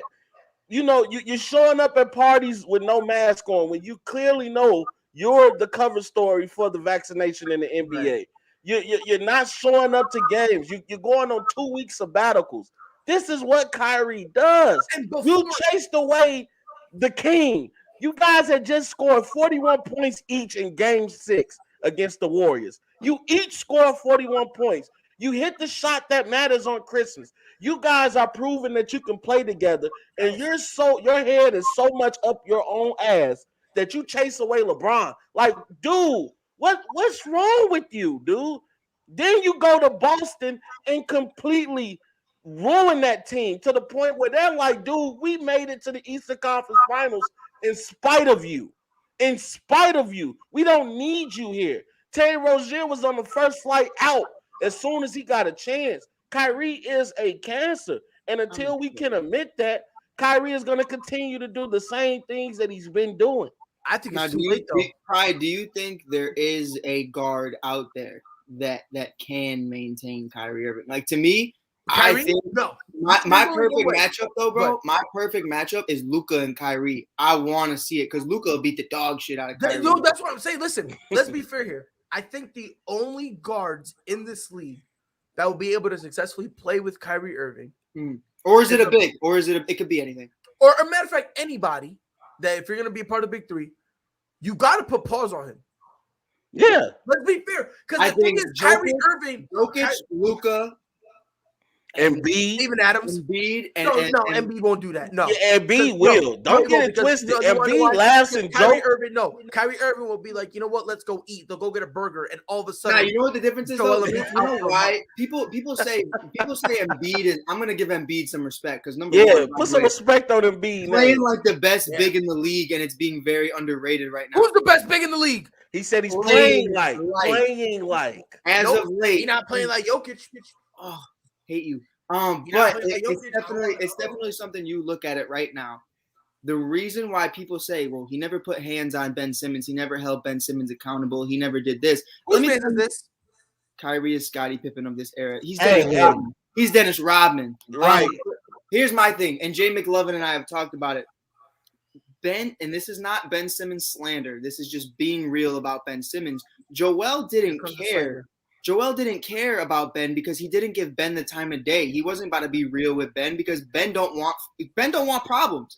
Ben don't want problems. Ben goes on social media. Ben talks about it to the front office. He won't say anything in person. Even when he had a problem at practice, he was just standing there quietly. He didn't want to smoke with nobody. He didn't want to smoke with Doc. He didn't want to smoke. And when Doc stood him up and told him to get the F out, he got out. He walked out. Like he was, I'm sorry, but like he was a bitch. Yeah. That's just truly what it was. And at the end of the day, Joel Embiid ain't going to give this kid the time of day. Now, Kyrie Irving, he'll give Kyrie the smoke. He'll give Kyrie business because he knows. No, he won't. No, he won't. Because I'm going to tell you why. If Joel Embiid really wanted to if he really wanted any smoke with Ben Simmons was in practice, Joel Embiid could have. Joel Embiid literally avoided Ben doesn't want smoke. No. It was the other way around, Prime. Ben avoided Joel. Joel was out there doing his thing. If you watch the press conferences, Joel will literally say, "This guy stayed away from me the entire practice." Now, Jimmy Butler, Joel wanted smoke with Jimmy. No, he didn't. No, he didn't. He was crying when Jimmy Butler said he was a scrub. He called him a scrub one time, and he was crying. Exactly. Hit him with the game-winning bucket, and he's walking now, do you hear him talking about Ben? You hear him talking about Ben at all? He doesn't care about Ben. He came out and said that he's not giving Ben the time of day. He came out and said it. He said, "Don't nobody care about this kid." Right. Like who cares about and the deal is mutual. He don't care about Joel Embiid. Right. Like I'm not gonna lie, Pride. Don't make it seem like Ben Simmons is scared of Joel Embiid. If he really wanted to, he would have. That's not what I said, bro. What I said was he's not about the smoke. He just doesn't want it. He doesn't care for it. He doesn't want to argue. He doesn't want to put in effort for it. The thing is, and I'm the biggest Jimmy Butler fan out there since them Marquette days. But the biggest thing about it is Joel wanted smoke with Jimmy until Jimmy beat his ass. Then it was over with. It was over with. Jimmy shut that shit down instantly. He wanted to smoke until he wanted to smoke so bad, Chris.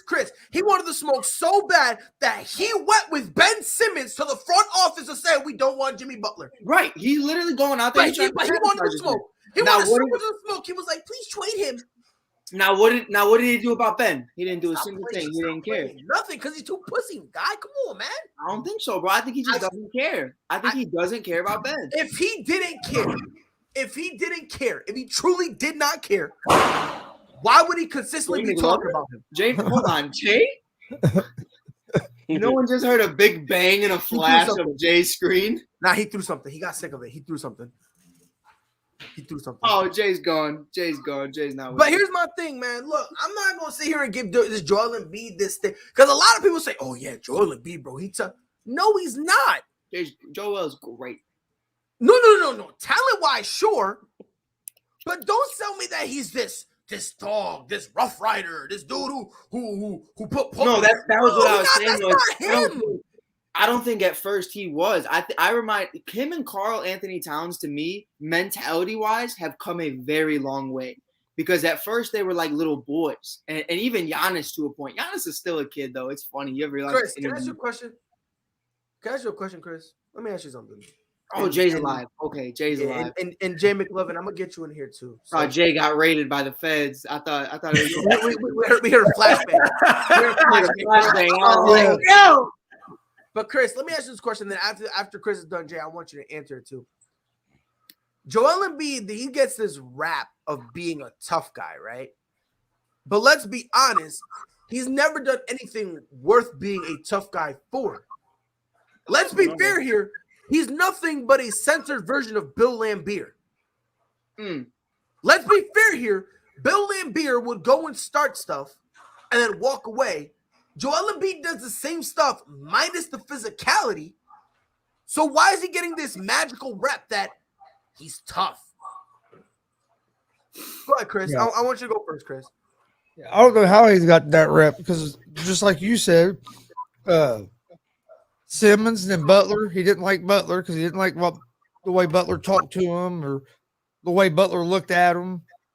He's always complaining about something. Now, talent wise, he's a hell of a player, but no, I don't think he's that dog that is going to stand up and be able to keep somebody in check, especially somebody like Westbrook or somebody like that. Them guys are going to do what they want to do. Jay, you agree with us, or are you on Yeah. Hey, listen, I was back in the day, man. I'm back in the day. I remember watching Bill Laimbeer when he was playing on the court. And I've watched him. I mean, I grew up in that era of tough basketball where, you could put hands on the back of him and, you could check. I mean, you could do all that kind of stuff, and it wasn't considered to be a foul. Right. So when I hear somebody talk about it's Joel. Jay, can I ask you? Go ahead, man, Mike Hughes. It's all about you. I'm in your world. No, but it's about what you're talking about, and I can't speak for it. I want to see how you feel about it. Someone said on ESPN last night, was it really a more physical game if what they were doing was just battery and assault? Like, does that, like, you know what I mean? Like, they were like, yeah, like getting punched in the face. And here's the thing, Mike. I'm not saying back then. No, but like, is it more physical or was it literally like assault? Because I've been seeing games. It was more physical, but again, it was assault and battery. Yeah, because it was assault and battery, man. Activity. Yeah, I mean, yeah, no, don't get it twisted. Was it criminal activity? Yes. I saw Jordan people out of the air. Isaiah Stewart just crack his shit. Hey, I put it this way. Hey, back in them days, hey, listen, you had to have some weight on your bodies. You couldn't be for sure. Hey, listen, you couldn't be this 6'4" guy at 174 pounds and think you're gonna go through the paint and be all right. No, man. You're gonna get a little check in there. You know what I'm saying? And hey, look, let's be honest. Back in them days, they also took charges. Right. You know what I'm saying? Hey, they took like legitimate charges. Right. And Bill Laimbeer was one of those. He was a physical kind of guy. He was one of the bad boys. And I don't think that Joel Embiid was dirty. I don't think he was, man. Hey, listen, no doubt about it. That's not physical. That's not physical. No, hey, I'm with you, man. You can make the argument Zeke-wise, Joe Dumars, but you can make the argument. Don't tell me Bill Laimbeer was physical. Yeah, he was dirty. All of them was criminals. Hey, but I don't think that Joel Embiid would fare as well in those days, man, in terms of physicality. I don't know if he would. That was what they were saying, though, last night was they were like, listen, they were like, LeBron James is 6'9", 200. LeBron could probably do it. That's what they're saying. Are you saying LeBron physically can't take a punch? Like, because that's what it comes down to is who's getting the shit knocked out of them the most. They're like, guys like LeBron would be fine, where guys like Steph Curry would probably have a big problem. And I was like, I completely agree with it because you watch these tapes, especially when you watch the 90s Bulls. Dennis Rodman was out here just obliterating dudes, like horribly. When he was with the Pistons, not even with the Bulls, when he was a bad boy Piston, that boy was the meanest dude in the world. And it wasn't even like physical like that. It was just literally palm in your hand like Isaiah Stewart and LeBron James and elbowing the dog shit out of somebody. And it was on a regular basis. So like my thing is like to say it's more physical, I don't like that word because when I think of physical, I think of like overall matchups, the overall size and the body frame of it. It was just physical to the like physical assault. Is what it really is. It's like at the like it reminds me of street ball so much. Like that's how we played. It's prison ball. Right. And at the end of the day, remember the longest yard, Jay McLovin? You seen the remake when Adam Sandler just shit beat out of him by the basketball players? That's literally what the 90s and 80s basketball was. So I think guys like Joel, like I think they'd be fine. I think where they would have a problem with is maintaining that offense. But I think they could take the physicality of it. I will say this. Hey, to your point, Mike, and that's a good point. Because I will tell you this. Hakeem Olajuwon, we all know Hakeem Olajuwon, probably one of the best finesse players, to play at that position. And he did quite well.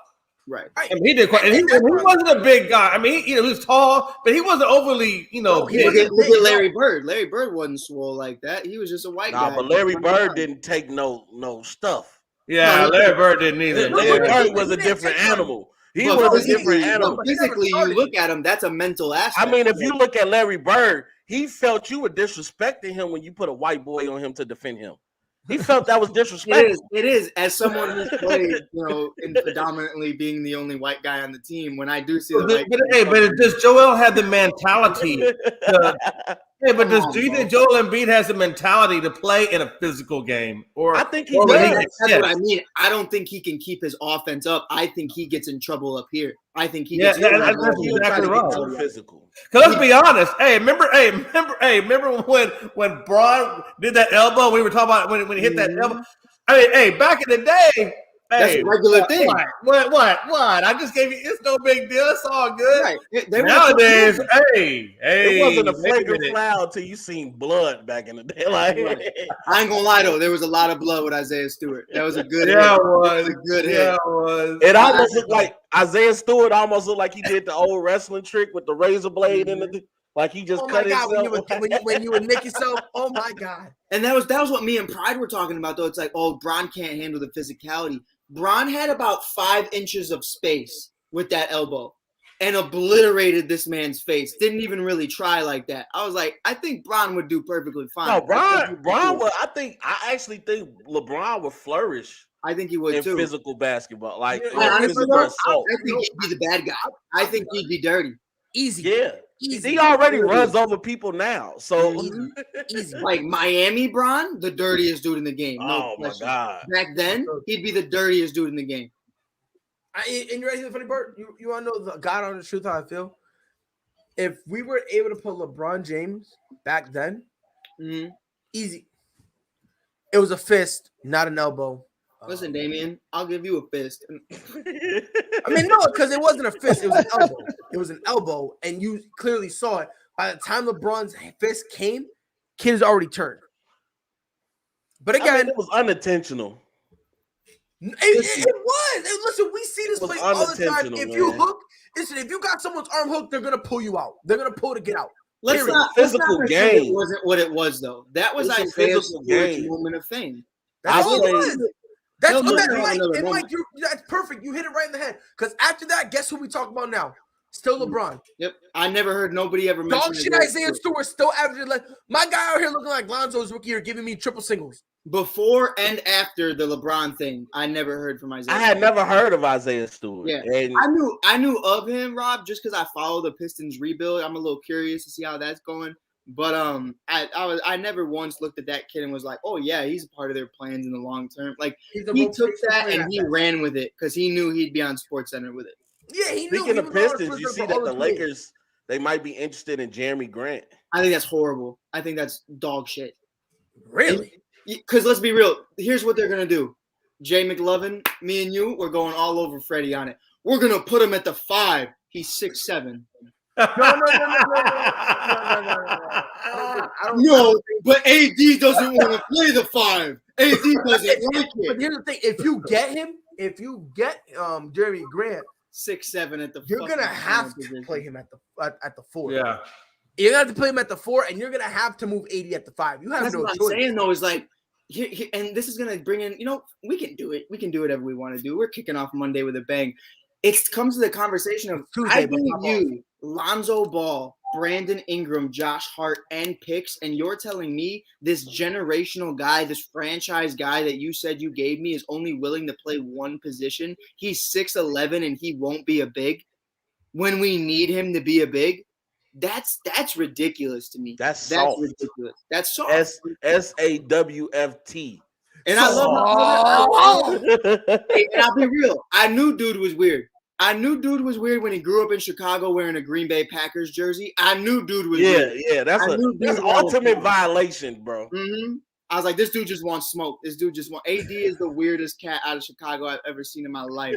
But it's to the point to where it's like, okay, well, we can win a championship if we bring in Jeremy Grant. Let's say he brings that much of an impact, but you have to play the 5. No, I don't want to play the 5. Like, bro, like, why did we trade for you then? LeBron James has even played the 5. Right. I mean, like, dude. I don't know. Anthony Davis is a unique situation to me just because based off what we saw in New Orleans, you thought this guy was next up to dominate. Like, right. you know, and then he gets to the Lakers. It's like he forgets himself. It's like he forgot who he was. Somebody need to, like, you remember what KD did to that reporter? Hey, I'm Kevin Durant, right? You do know I'm Kevin. Anthony Davis needs to look in the And mirror I think and that's remind the himself of who he is. right. I think that's the difference, though. He didn't like being number one in New Orleans, and he made it known he didn't like being number. He brought in guys like Boogie. He brought in other guys. He wanted other guys to be there, and now that he has other guys like there, like Russ, like LeBron, like whoever else, you're starting to see he's comfortable with being a 2-3 option. Like he doesn't care, and that's LeBron is trying to groom him to take over the Lakers. That's what the Lakers want, though, is for him to be that number one option. I don't think AD wants to be a number one option. No, I agree with you. I agree with you. Like Jokic, I think he's perfectly fine with it. He's cool with it. He don't give a shit. Even Joel Embiid, probably to your point, he's not the best leader. Maybe he's not the biggest guy in the room, but he's fine with taking over for Ben Simmons. He didn't care. He didn't miss a beat. Once he adjusted and knew that was his team, that's his team. Even Zach LaVine, DeMar DeRozan, they're fine every single night. I'll be one, you be two, you be two, I'll be one. It's cool. With AD, I always feel like I'll be number two unless I'm just having a really great night. And it's not planned for. AD is afraid of criticism.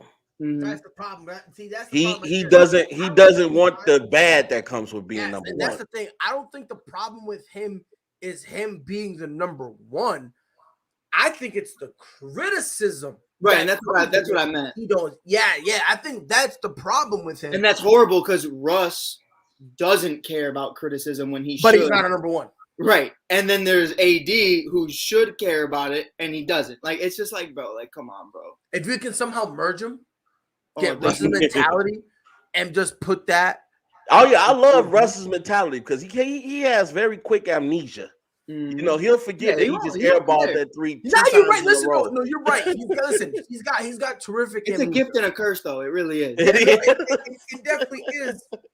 You know what I mean? Like again, he's right. It's a gift and a curse because not only does he forget, did I miss his last shot? Don't matter. Not only does he got amnesia with that, he got amnesia when it comes to playoffs. Right. So either way, he's solid either way. But guess what? Rob. Yo. How quick we forget Russ was an MVP. How quick we forget about Carmelo Anthony in the Knicks uniform. Even though he's been on, 3 separate teams since then? Carmelo shouldn't have chose the money. I believe Carmelo's chance to glory was when he had a chance to come home to Chicago. Not to get off topic though, but we did just find out because Chris left too. What the hell? So the Pacers right now, Woj just dropped it. Yep. Miles Turner is sidelined for the rest of the season until traded. Until the deadline. Sabonis will still play. LeVert will still play. Really quick, just to get your guys' reaction on that. Pride, take it away. Do you think that means Miles is the only one that gets moved? No, I still think they all get moved. Why don't the other ones get benched though? And I'm gonna tell you why. They were gonna play Miles Turner. Right. They were going to keep playing him. Then he got injured. That's really the only problem. It's the fact that he got injured. Now, they're going to reevaluate him in about 2 weeks to see how it is. But remember, if you're going to trade a dude who's already played relatively respectable this season. More 40 points than LeBron or anybody else. So why would you then have an injury, rush him to come back when you're already going to get rid of him? Right. He already has enough stock. Yeah, so don't hurt his trade stock. Exactly. That's it. Now, if Sabonis gets hurt, I expect them to take the same exact approach. When is the trade deadline? February 10th. So let's be honest here. He's only missing about 2 weeks. Right. I'm talking about the 2 weeks after. So let's say he gets cleared. So right now, let's say February 3rd, he gets cleared. He's still only missing about 2 weeks. Right. So it's not that much that they're losing out on in terms of him. So I don't blame them whatsoever. I would have done the same thing. Be smart with the guy. Make sure you can still get what you can for him. Don't be surprised if after he comes back, he plays a game or two to show, look, I understand I was injured, but I'm good. Then they go back to benching him. Because again, coming off an injury, you already want to trade the guy. You're not going to win.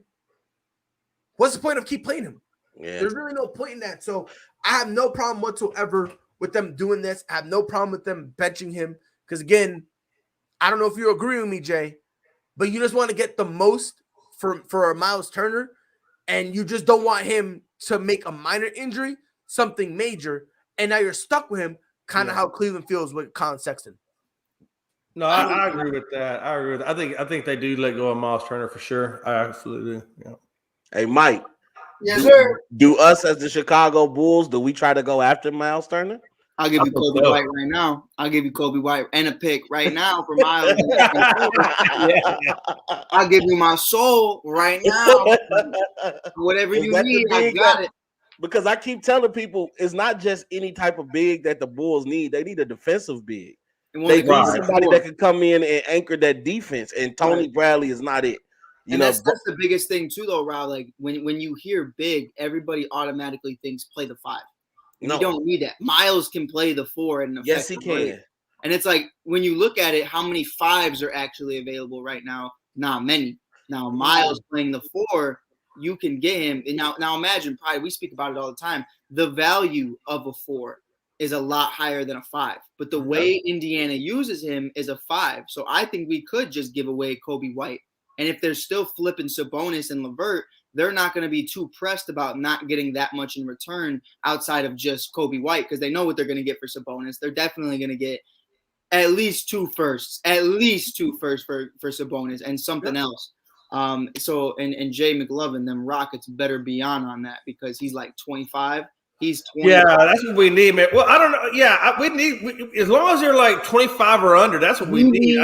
I've said it time and time again. You need your Zach LaVine. Like you can rebuild, you can bring in your draft picks, but you need to trade for a young cat who's already kind of been in the, got his feet a little wet. Yeah. And I think once you do that, and Sabonis is light years ahead of where Zach was when Chicago traded for him. Like Zach was coming off the ACL thing. He was really only a dunker. Yep. You would be in a great position if you had Porter already and all those other dogs out there, Christian Wood, and then you bring in Sabonis. I think you might even sneak into the play-in like this year. I just wonder who would the Rockets really trade? They had to give up picks, so we got picks, so they're gonna have to get. You got the how many picks was the Harden stuff? They got like 3. I mean, it was 3 number 1s is what they got for Harden. I'd flip all of them. I mean, if for the Harden trade specifically, I would keep your own, but the Harden Brooklyn ones, I'd flip all of them.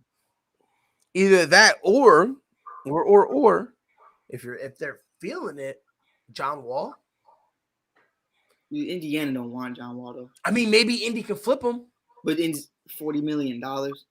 No, but if Houston can't flip a Pride, how the hell is Indiana gonna flip them? Now, it's because what Houston's asking for is, let's be fair, absurd, right? Yeah. Like they want like 4 or 5 youngsters or picks. You know what I mean? Like they're asking for a lot. Now, if you send them over to because remember. When Boston was originally going to trade Kemba Walker, right, there was nobody who wanted him because our asking price was ridiculous. Then we traded him to OKC, and OKC was like, "Hey, yo, you give us half a cup of oxygen, and we can trade him." And then he immediately got flipped over to the Knicks. So that's why I think if Houston swallows a part of that contract and they flip him to the Pacers, I think we could see a situation where before John Wall even gets on a plane, they flip him for a 2nd round pick or something. Right. Now you would really be paying $20 million and picks that weren't yours to begin with for Sabonis, and I think that's valid. I think that's fine, right? Like you know what I mean? Yeah, I would have a problem if they did that. Right. And again, I don't want too many picks. I still want to be able to build a little bit through the draft. That's why I'm saying John Wall to go that John Wall route if possible. Right. Because again, you don't. Right. That way we can keep picks. And you don't want to get rid of all the picks you got. No, you don't. Now, there's a couple you can move on from, sure. But but Sabonis at 25, I don't think is equivalent to John Wall because they're trying to get younger. So I think the picks are definitely going to be something to where they want John Wall there to mentor these young guys. But here's the biggest thing is John don't want to do that shit. So John wants to play. Right. Like John wants to win games. So it comes down to the point to where like, what is John going to say about it? That's why I say I think it would come down to the picks because John might flat out say, I'll retire if you send me to Indiana. Like that's just being real. He just wasted how much time in Washington. He's not trying to go to Indiana. No way, no shot. No, but I don't know. Does John Wall even have does he have a no trade clause? I mean, I don't think he does. I don't think he does, but I think he's at the point to where he could retire and not give a shit. He has the leverage. Right. He really He has does. the And leverage. the reason he got I'm the not leverage, Jay, the reason he has that leverage is because, well, actually, he doesn't even really have the leverage if we're gonna be honest. If you pull that Houston has retirement all the card, because you're leverage. still gonna have to Do pay they him. though? Yeah, Houston has Because all at the end of leverage when it day- comes to John At the end Wall. of the day, how many games has John Wall played? Zero. And how Zero, much yeah. money has he made? $40 million. That's what I'm saying. But here's the thing. The Rockets are in a situation where they're not in cap space hell, and it's not like they can use that cap space to do anything anyway. So they're in a position where they could throw that money away. The reason why I'm saying the Rockets have the power is because, let's be fair, who the fuck wants John Wall for $40 million a year? But that's what I'm saying is, probably. No one's gonna want that. Don't you So think- Houston has to swallow some of that money. Don't you think John Wall's at that point though too, where he's comfortable with the amount of money he's made to say, if I'm in my 30s, I've had several knee surgeries. If you send me to Indiana, I'm fucking done. Like, I'm not doing this anymore. And that's just being real about it. And I truly, if I was John, if you sent me to Indiana, and I know there's no way I'm getting out of Indiana because obviously no other winning team would want to have traded for me. I love Jay's dog. But it's to the point to where, if I'm John, I'll be like, you know what? I have over $200 million earnings in my career off of the game alone, not just endorsements.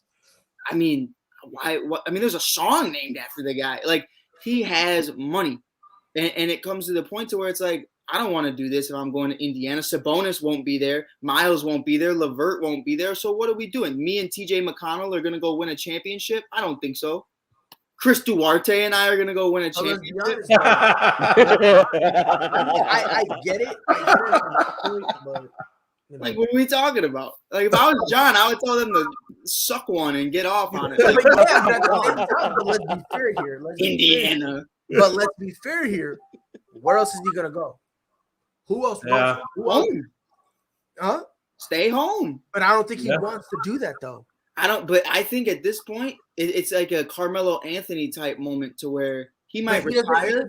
But again, the problem with that, he's not at that point himself mentally there either. But maybe John Wall's Melo not. had to get to that point where it's like, damn, no one wants me. I guess I have to go home. See, but neither was Carmelo, and it took being home for him to realize that. No, but that's what I'm saying. Like, Melo had to walk away from the game. Right. John Wall's still getting paid. If I'm him, I go over. I'm gonna watch this. Hey, if I was him, I'd go to Indiana too, because watch this. Hey, he goes to Indiana. He shows that he can still play. That he's not hurt. That he still showcases his talents. He rides it out 1 year. And he's a free agent. He can go pick wherever else he wants to go. Exactly. Now Jay, flip it on this side though. He goes to Indiana, gets hurt. He never gets a contract ever again. But again, that's all right. Like you said, he's got his money. And He's at the end of his ropes anyway. Right. He ain't got that much. So to your point, if he got hurt, he was gonna. If to your point, if he got hurt, okay, no big deal. I was gonna sit home anyway. So I'm still gonna collect my money. What I've been hearing from it is he's very similar to Derek into that content of, like, Derrick Rose was going to walk away from the game. He was like, if I'm going to get hurt, it's going to be for a championship caliber team. You sent me to Cleveland. You sent me to Utah. You sent me to, and that was before Utah had their little thing, they're getting better. But it's coming down to the point to where it's like, if I'm not playing championship basketball, I don't want to get hurt again. These knee surgeries, these leg injuries, like, that's up here. Like, that's huge on your brain. I couldn't imagine it continually just going to physical therapy. So I think where John, he did say, and I was listening to him speak, you could hear it in his voice to where, like, if I'm going to sacrifice my body again, it's going to be for a championship. So to get sent to Indiana, I don't think he's willing to get injured for that. I don't think he wants to. Well, you can't say that because guess what? If he still had minutes in, if they would let him start, he would stay with Houston. Right. But I think the difference is Houston has a nice nucleus though right now to where, but they're not winning a championship. By the time they're ready, by the time they hit their peak and they're ready to win the championship, John Wall's retired. Right, but I think they could definitely, if John Wall, and Jay, maybe I'm out of pocket, but if John Wall played and he was healthy, I think they're a playing team. I think they're out of pocket. I don't think so. Porter's a dog. Christian Wood's a dog. These guys are pretty decent. Yeah, if he's willing to come off the bench, and he's not. But that's the problem. That's what I'm saying. Like, If he just played his role into this team, I think they could play really well. I think it's kind of like OKC with the Thunder with what's it, Chris Paul. I think it would be just like that. These guys are really young, and you have to figure that out. I think he could. And the only reason I say no is because if you think about it, Chris Paul is a true point guard, so he elevates everybody. Right. John Wall, he can't do that. That's not his thing. John Wall is just a name right now. Right? Exactly. He's just a name. And on top of that, the best thing he could do is just, score. Right. That's the best he could do. So, but we'll see how it goes. This has been ASAP in the morning, almost 3 hours. It's crazy. Yeah, good. Well, you talk a lot, Pride. You talk a lot. I know. I talk a lot. I like J Monitors. Yeah, you're right. I talk a lot, and I don't know what I'm talking about. Hey, I can do a 3-hour show all on his own. Just stay. Fuck yeah, I can, bro. Fuck yeah, I can, bro. 100%. You put me in an empty room, you leave, come back 10 minutes later, you would swear 15 dudes up in that motherfucker. Well, but we love Pride, though, man. So it's all love. Nah, I mean, but I do talk a lot, and I don't know what I'm talking about.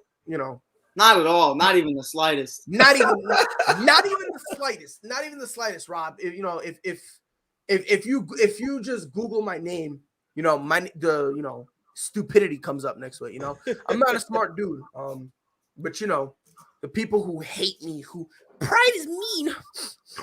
He's a meanie. Stop doing this, dude. It was so long ago, bro. We're done with it. Leave him alone. I'm not even leave who alone. Leave who alone. Never mind. Oh man, you gotta tell me. Hey, you gotta say the name. Say the name. Say the name. Nah, I'm listen, bro. Hey, at least put it in the private chat. Actually, Pride, I don't know his full name. I know his last name. I don't know his full name. I mean, I know somebody that's his full name. In the ASAP chat that literally got mad because we were talking about the Lakers. I mean, yeah, no, one dude left the chat because we were saying Russ wasn't like he was heated. He was like, I'm gonna leave, and I'm like, leave. Bye. Like, I don't understand it. Like, you guys don't know anything about sports. Yeah, he was crying about it. Yo, Jay, I think you missed it. He was crying about it. He was like, you don't know. Oh God, he's good. He's not the problem. And then we bring up the turnovers, and then the kid's head exploded. He's like, yo, seriously? I'm going to disrespect you, so I have to leave. And I'm like, yeah, I would leave too if I sounded as dumb as you. Who was the kid I got into? I don't remember his name. I don't even know if he's still on the show. Remember, I said he just joined the network, and I said something to him, and he was like, you don't have to be disrespectful, sir. I was like, I'm not disrespecting you, dog. I was like, that's just how I talk. I was like, Rob, Mike is mad disrespectful. Hey, I'm not, though. Rob, I'm not. I'm just Rob is disrespectful. Look, when it comes to sports debates, you can't be Iverson with the banger. Probably know what he's talking about. It's like Russ Weather basketball. Rob, I remember what it was. It was about Iverson. That was a good one, dog. That was a good one. It was about Westbrook, and Jay McLovin was there too. And yeah, there was this new guy, and he was talking, and we fixed it. It's all love. But basically, everyone was saying I was out of pocket because I said, get the F out of here with that. And I wasn't telling him to like F off, but that's how he took it. And I was like, no, I just said get out of here, like with that. Oh yeah. No. So basically, he said the F word, right? Yeah, that's all I said. And he misinterpreted by saying he thought Mike told him to F off. Right. But that's not it. Mike literally just like the F word is his space bar. He was like, right. He was like, Russ is going to work. But I was like, Russ is going to work. I was like, get the F out of here with that. He was like, you don't have to tell me to F off. And I was like, I mean, take it how you want it, dog, but that's not how I meant it. But that's how we talk from Chicago. Right. Somebody say something stupid, man, fuck out of here. Oh, hey, it's true, man. Hey, listen, hey, real quick. Quick, fast Chicago story. I went to a deli. The first time ever in Chicago. First time ever. I go to a deli, and the people behind the counter are dropping F-bombs to the customer. And I'm looking at my wife. I was like, what the hell? Did you see this? That's how Chicago people are. They will say, get the fuck. I'm sorry. They're going to say, get the fuck. That's like common lingo. That's just how they talk. That's why, like, me personally, when someone tells me not F out of here with that, I don't take it personal no more. I don't. Because it's like, it's just that's just what it is. Yeah, because we got when someone says it's a figure of speech. It's not motivating. Yeah, exactly. It's a figure of speech. To Rob's point, when someone it's the equivalent of when you talk and they say, "Man, get out of here, man." They're like, "Yo, get out of here." Like, you know what I mean? That's how I take it. So if you tell me to get the F out of here, I'm not gonna be mad. But god damn, bro, Rob, Mike hit a, and then you know what made it worse? You know what made it worse, Rob? This is what made it worse. And Jay McLovin, I think you probably remember this. I added fuel to it. Mike doubled, tripled, quadrupled down on it, bro. Like he was like, don't say that to me. And then Mike goes, get the, and I'm telling you, he types each word out and says, get the F out of. And then he goes, her. Hey, Mike, way to represent, Mike. Way to represent. I was like, and I told him straight up, I was like, bro, if you want me to tell you to F off, I'll tell you to F off. I was like, I'm not right now. I was like, bro, no problem with it. He said that. And Mike was like, I mean, if you want. And then 2 minutes later, again, get that F out of here. And like, he put it, there was one time he put it in all caps. I was like, Mike, you out of control. I was like, you out of control, Mike. Nigga, how you want it, dog? Like, it don't matter, bro. It don't affect me. Oh my God. 3 hours. Hey, bro. I love this crew, man. I love this crew. Bro, we have fun, man. Look, that's what I always be telling people. Look, we talk sports, yeah, but the point is to have fun. You know what I mean? Like, if we're not having fun, we're doing something wrong. Kyrie, go Buccaneers. Get the fuck out of here. But I really mean that, dog. If we're not having fun, when it comes to we're all fired. We're all fired. How many F-bombs were said on Mike's show? Hey, listen. Hey, I want to know, man. If anybody has any problems with the F-bomb on this show, just go back to the first hour. If you can remember the first hour when Jay Ness was here. And hey, listen, watch this. Once he dropped the 2 F-bombs, I figured, hell, okay, this is a free I guess we could curse on this show. Hey, if the leader is setting the tone, I'm just going to follow his footsteps. If they put both Jay's, Pride, and Mike on the same show, you made your own bed. You have to own it. Remember the Florida Gators of old, Pride, that we always talk about? You made that roster. This is on you now. like we say, Mike, me, you, and LDs, we say this all the time. We need a 30 for 30. We'll never get it. I need it. I need it today. I had him. By the way, Damien says Pride don't know what he's talking about. It's like Tom Brady not knowing what down he was on. When he was unfortunate. Hey. Nah, he said sorry. Pride has. No, look, man. And here's the thing. Stop that Tom Brady slander, okay? I love Tom. That's my dude. Stop it. My thing is, this is why I love doing this show, right? Because look, if you make a funny joke at my expense, I'll laugh with you. It's got to be funny, though. Got to be funny. Because if it's not funny, you just not look dumb. And then we're all going to talk about it. I'll let you know, too. Yeah, you know what I mean? Like, so it's like, like I always say, bro, honestly, it's when you're doing a show like this, you just got to have fun, right? A lot of people are so desperate to try to be right. And it's like, I mean, cool, you can go ahead and say you're right, but guess what? No one heard you. Remember, people, no one heard you. I'll be honest with you, I would rather be wrong and 100 people hear me than be right and only 3 heard me. You want to know why? Because those 3 people who said, oh yeah, he got it right, cool, whatever, doesn't matter. Those 100 people, guess what? They're going to come back. And Mike, I tell you this all the time. I want all the smoke. You feel me? Because when all the smoke that's there, guess what? Anyone here plays Call of Duty? Guess what? Bravo 6, it's you going dark. And I got them thermals, baby. And I can handle all the smoke you come at me, bro. Gas masks on. Get out of here, bro. You can drop nukes on me, bro. Unfortunately for you, I can handle them, brother. I think at the end of the day, though, it comes down to what we're talking about. And I think, like, you might not like our takes right now, and this isn't like just a venting thing. This is just like me speaking for me. Like I said it. What did I say in 2018? I'll take Ja, number 1 overall. I also said Trubisky wasn't the problem, and Nagy was. And guess what? It takes a few years for me to realize that I was right, and for years I doubled down on it, and I could have been wrong. But for the majority of the time, whether it's Jay McLovin, whether it's Pride, whether it's me, the takes we're having, you might not like them, but watch them come true. And that's the craziest part about it. And look at us right now where we're sitting. We're talking about Zion's dog shit. We're talking about Matt Nagy. Where's he dog at? Shit now. Hold on. He's not dog shit. He just hurt. Dog shit now. Relax. He just hurt. Dog shit. No, he's not. He just hurt, dude. Settle down. My man jumped. What he was doing from the field goal percentage before he went down. Yeah. Come on, He guys. still got talent. Come on, It's my just his guy. availability. You know what happened to Zion? He keep eating. When he found out the McRib was back, he jumped out of bed so fast. Oh yeah, he did. He He did. twisted his ankle. He went the McRib and he jumped out of bed. He went, Ah. oh shit. As a fellow fat man, I take offense to that. I He said, do. call the trainer. Not every fat guy likes McRibs, okay? Facts. Some of us love him. I know that boy do. But this has been ASAP in the morning. I just hope you guys at home watching laugh just a fraction of the time that we did. It literally is a blast doing this. I did not realize we were going on for over 3 hours until I looked. My fault, B. No, you're good. Listen, bro, I don't care how long we go, as long as it's entertaining. That's it. Man, listen, this show is so long. I took 4 restroom breaks. It was crazy.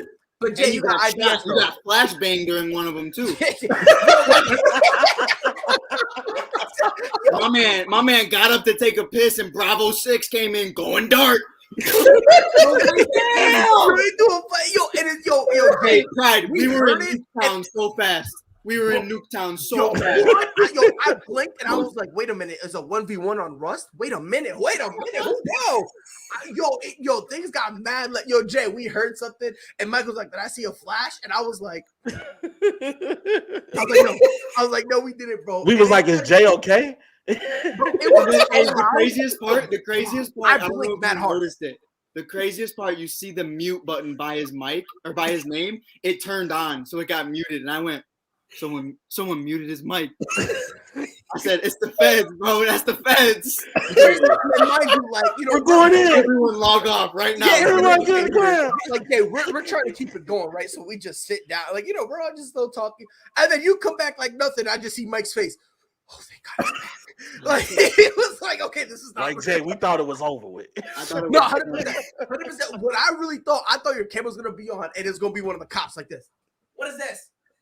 Wait. I must be confused. What did I do that? Wait, I did what now? It was a big old bang, bro. Yeah, you turned your camera off, and it was a loud bang. It was a loud one, like real loud. And then Mike said that he saw a flash.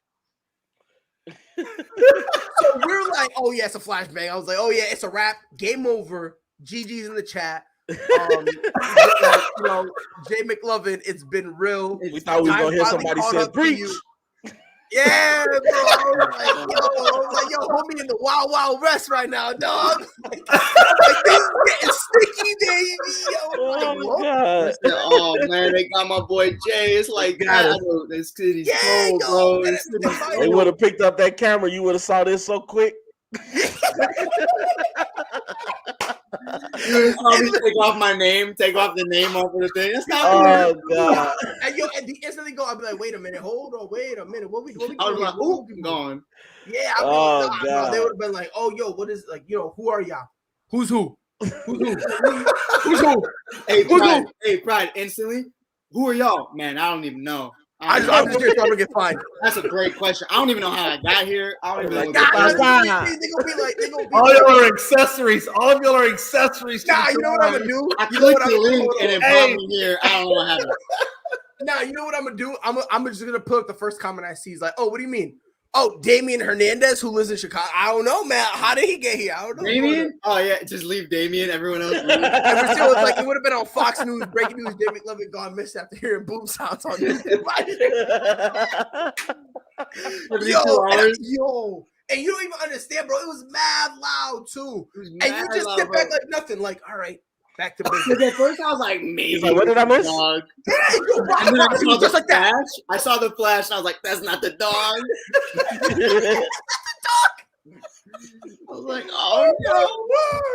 He was like, listen, man, I've had my fair share of animals. That is not Never the dog. That in my life. That is not it. And if that is the dog, it's a different dog. It's not the dog. one that we saw. Bro, we got a problem. Oh, man, that just made me laugh so hard. My rest of my day is gonna be awesome, man. It's gonna be great. See, and this is the point of the show, to make you laugh. That's what we're here for. That is my job. You feel me? My job is to make you laugh, and all I gotta do is show my face. Because you feel me? Listen, bro. Always fishing for them compliments, bro. Always Bro, want 100%. I'm Kyrie. I said when I so hard I cried, man. I'm Kyrie Oh, Irving. man. Does my hair? Oh my god, I hate my hair. It looks bad, right, guys? It does. Yeah, it's a little nappy. Did you even brush it? No, it's brushed. It's brushed. It looks like that, but it's just because my hair is naturally curly. Yeah. But if I get a brush, my fat ass is not getting up. And it's literally right there, but I'm just too lazy to grab it. So, but if I were to brush I want to see in the comments later of all the people canceling Jay McLovin. Jay called Pride nappy. And I'm like, what? Cancel culture. Cancel Jay. Yeah, you just see another flashbang. It's the SWAT. Cancel culture. It's the socially conscious police. Wait, you said Hey, from now on, I'm gonna have my camera off, and I'm just gonna go by the name of Pedro. Facebook police comes for him. Just call me Pedro. Oh, This is Pedro. This is Pedro, former McLovin, but it's Pedro. Please. Cancel You gotta tell me culture. your 1/3 Pedro Cherokee. Gomez. That's what we're calling you from now on. Pedro Gomez. Pedro Gomez. Oh my god, yo, it's been ASAP. And I'll take that name too and own it. It's been ASAP in the morning on behalf of Rob, Mike, Jay McLovin, aka now known as Pedro Gomez, Yes, sir. Justin, Jay, and Chris. It's been your boy Pride. We appreciate y'all being here. Hope you guys had fun. We'll be back here tomorrow morning, 10 Eastern, 9 Central. Until then, do. Can't see like me, that. boy. I didn't like We that. go. Be I didn't safe, like guys. that at all. Whole sports, all plays. Yeah. Whole sports, all plays. Whole sports, all plays. 365, we making a plays. We talking the game, get you through the days. We're high in the court, the dime in the lane. Variety topics, living the same. All presentation, sports information. In the airways, taking the nation. All sport, all plays, like working your faces. Grace at the field, so tie the laces. All sports, all plays.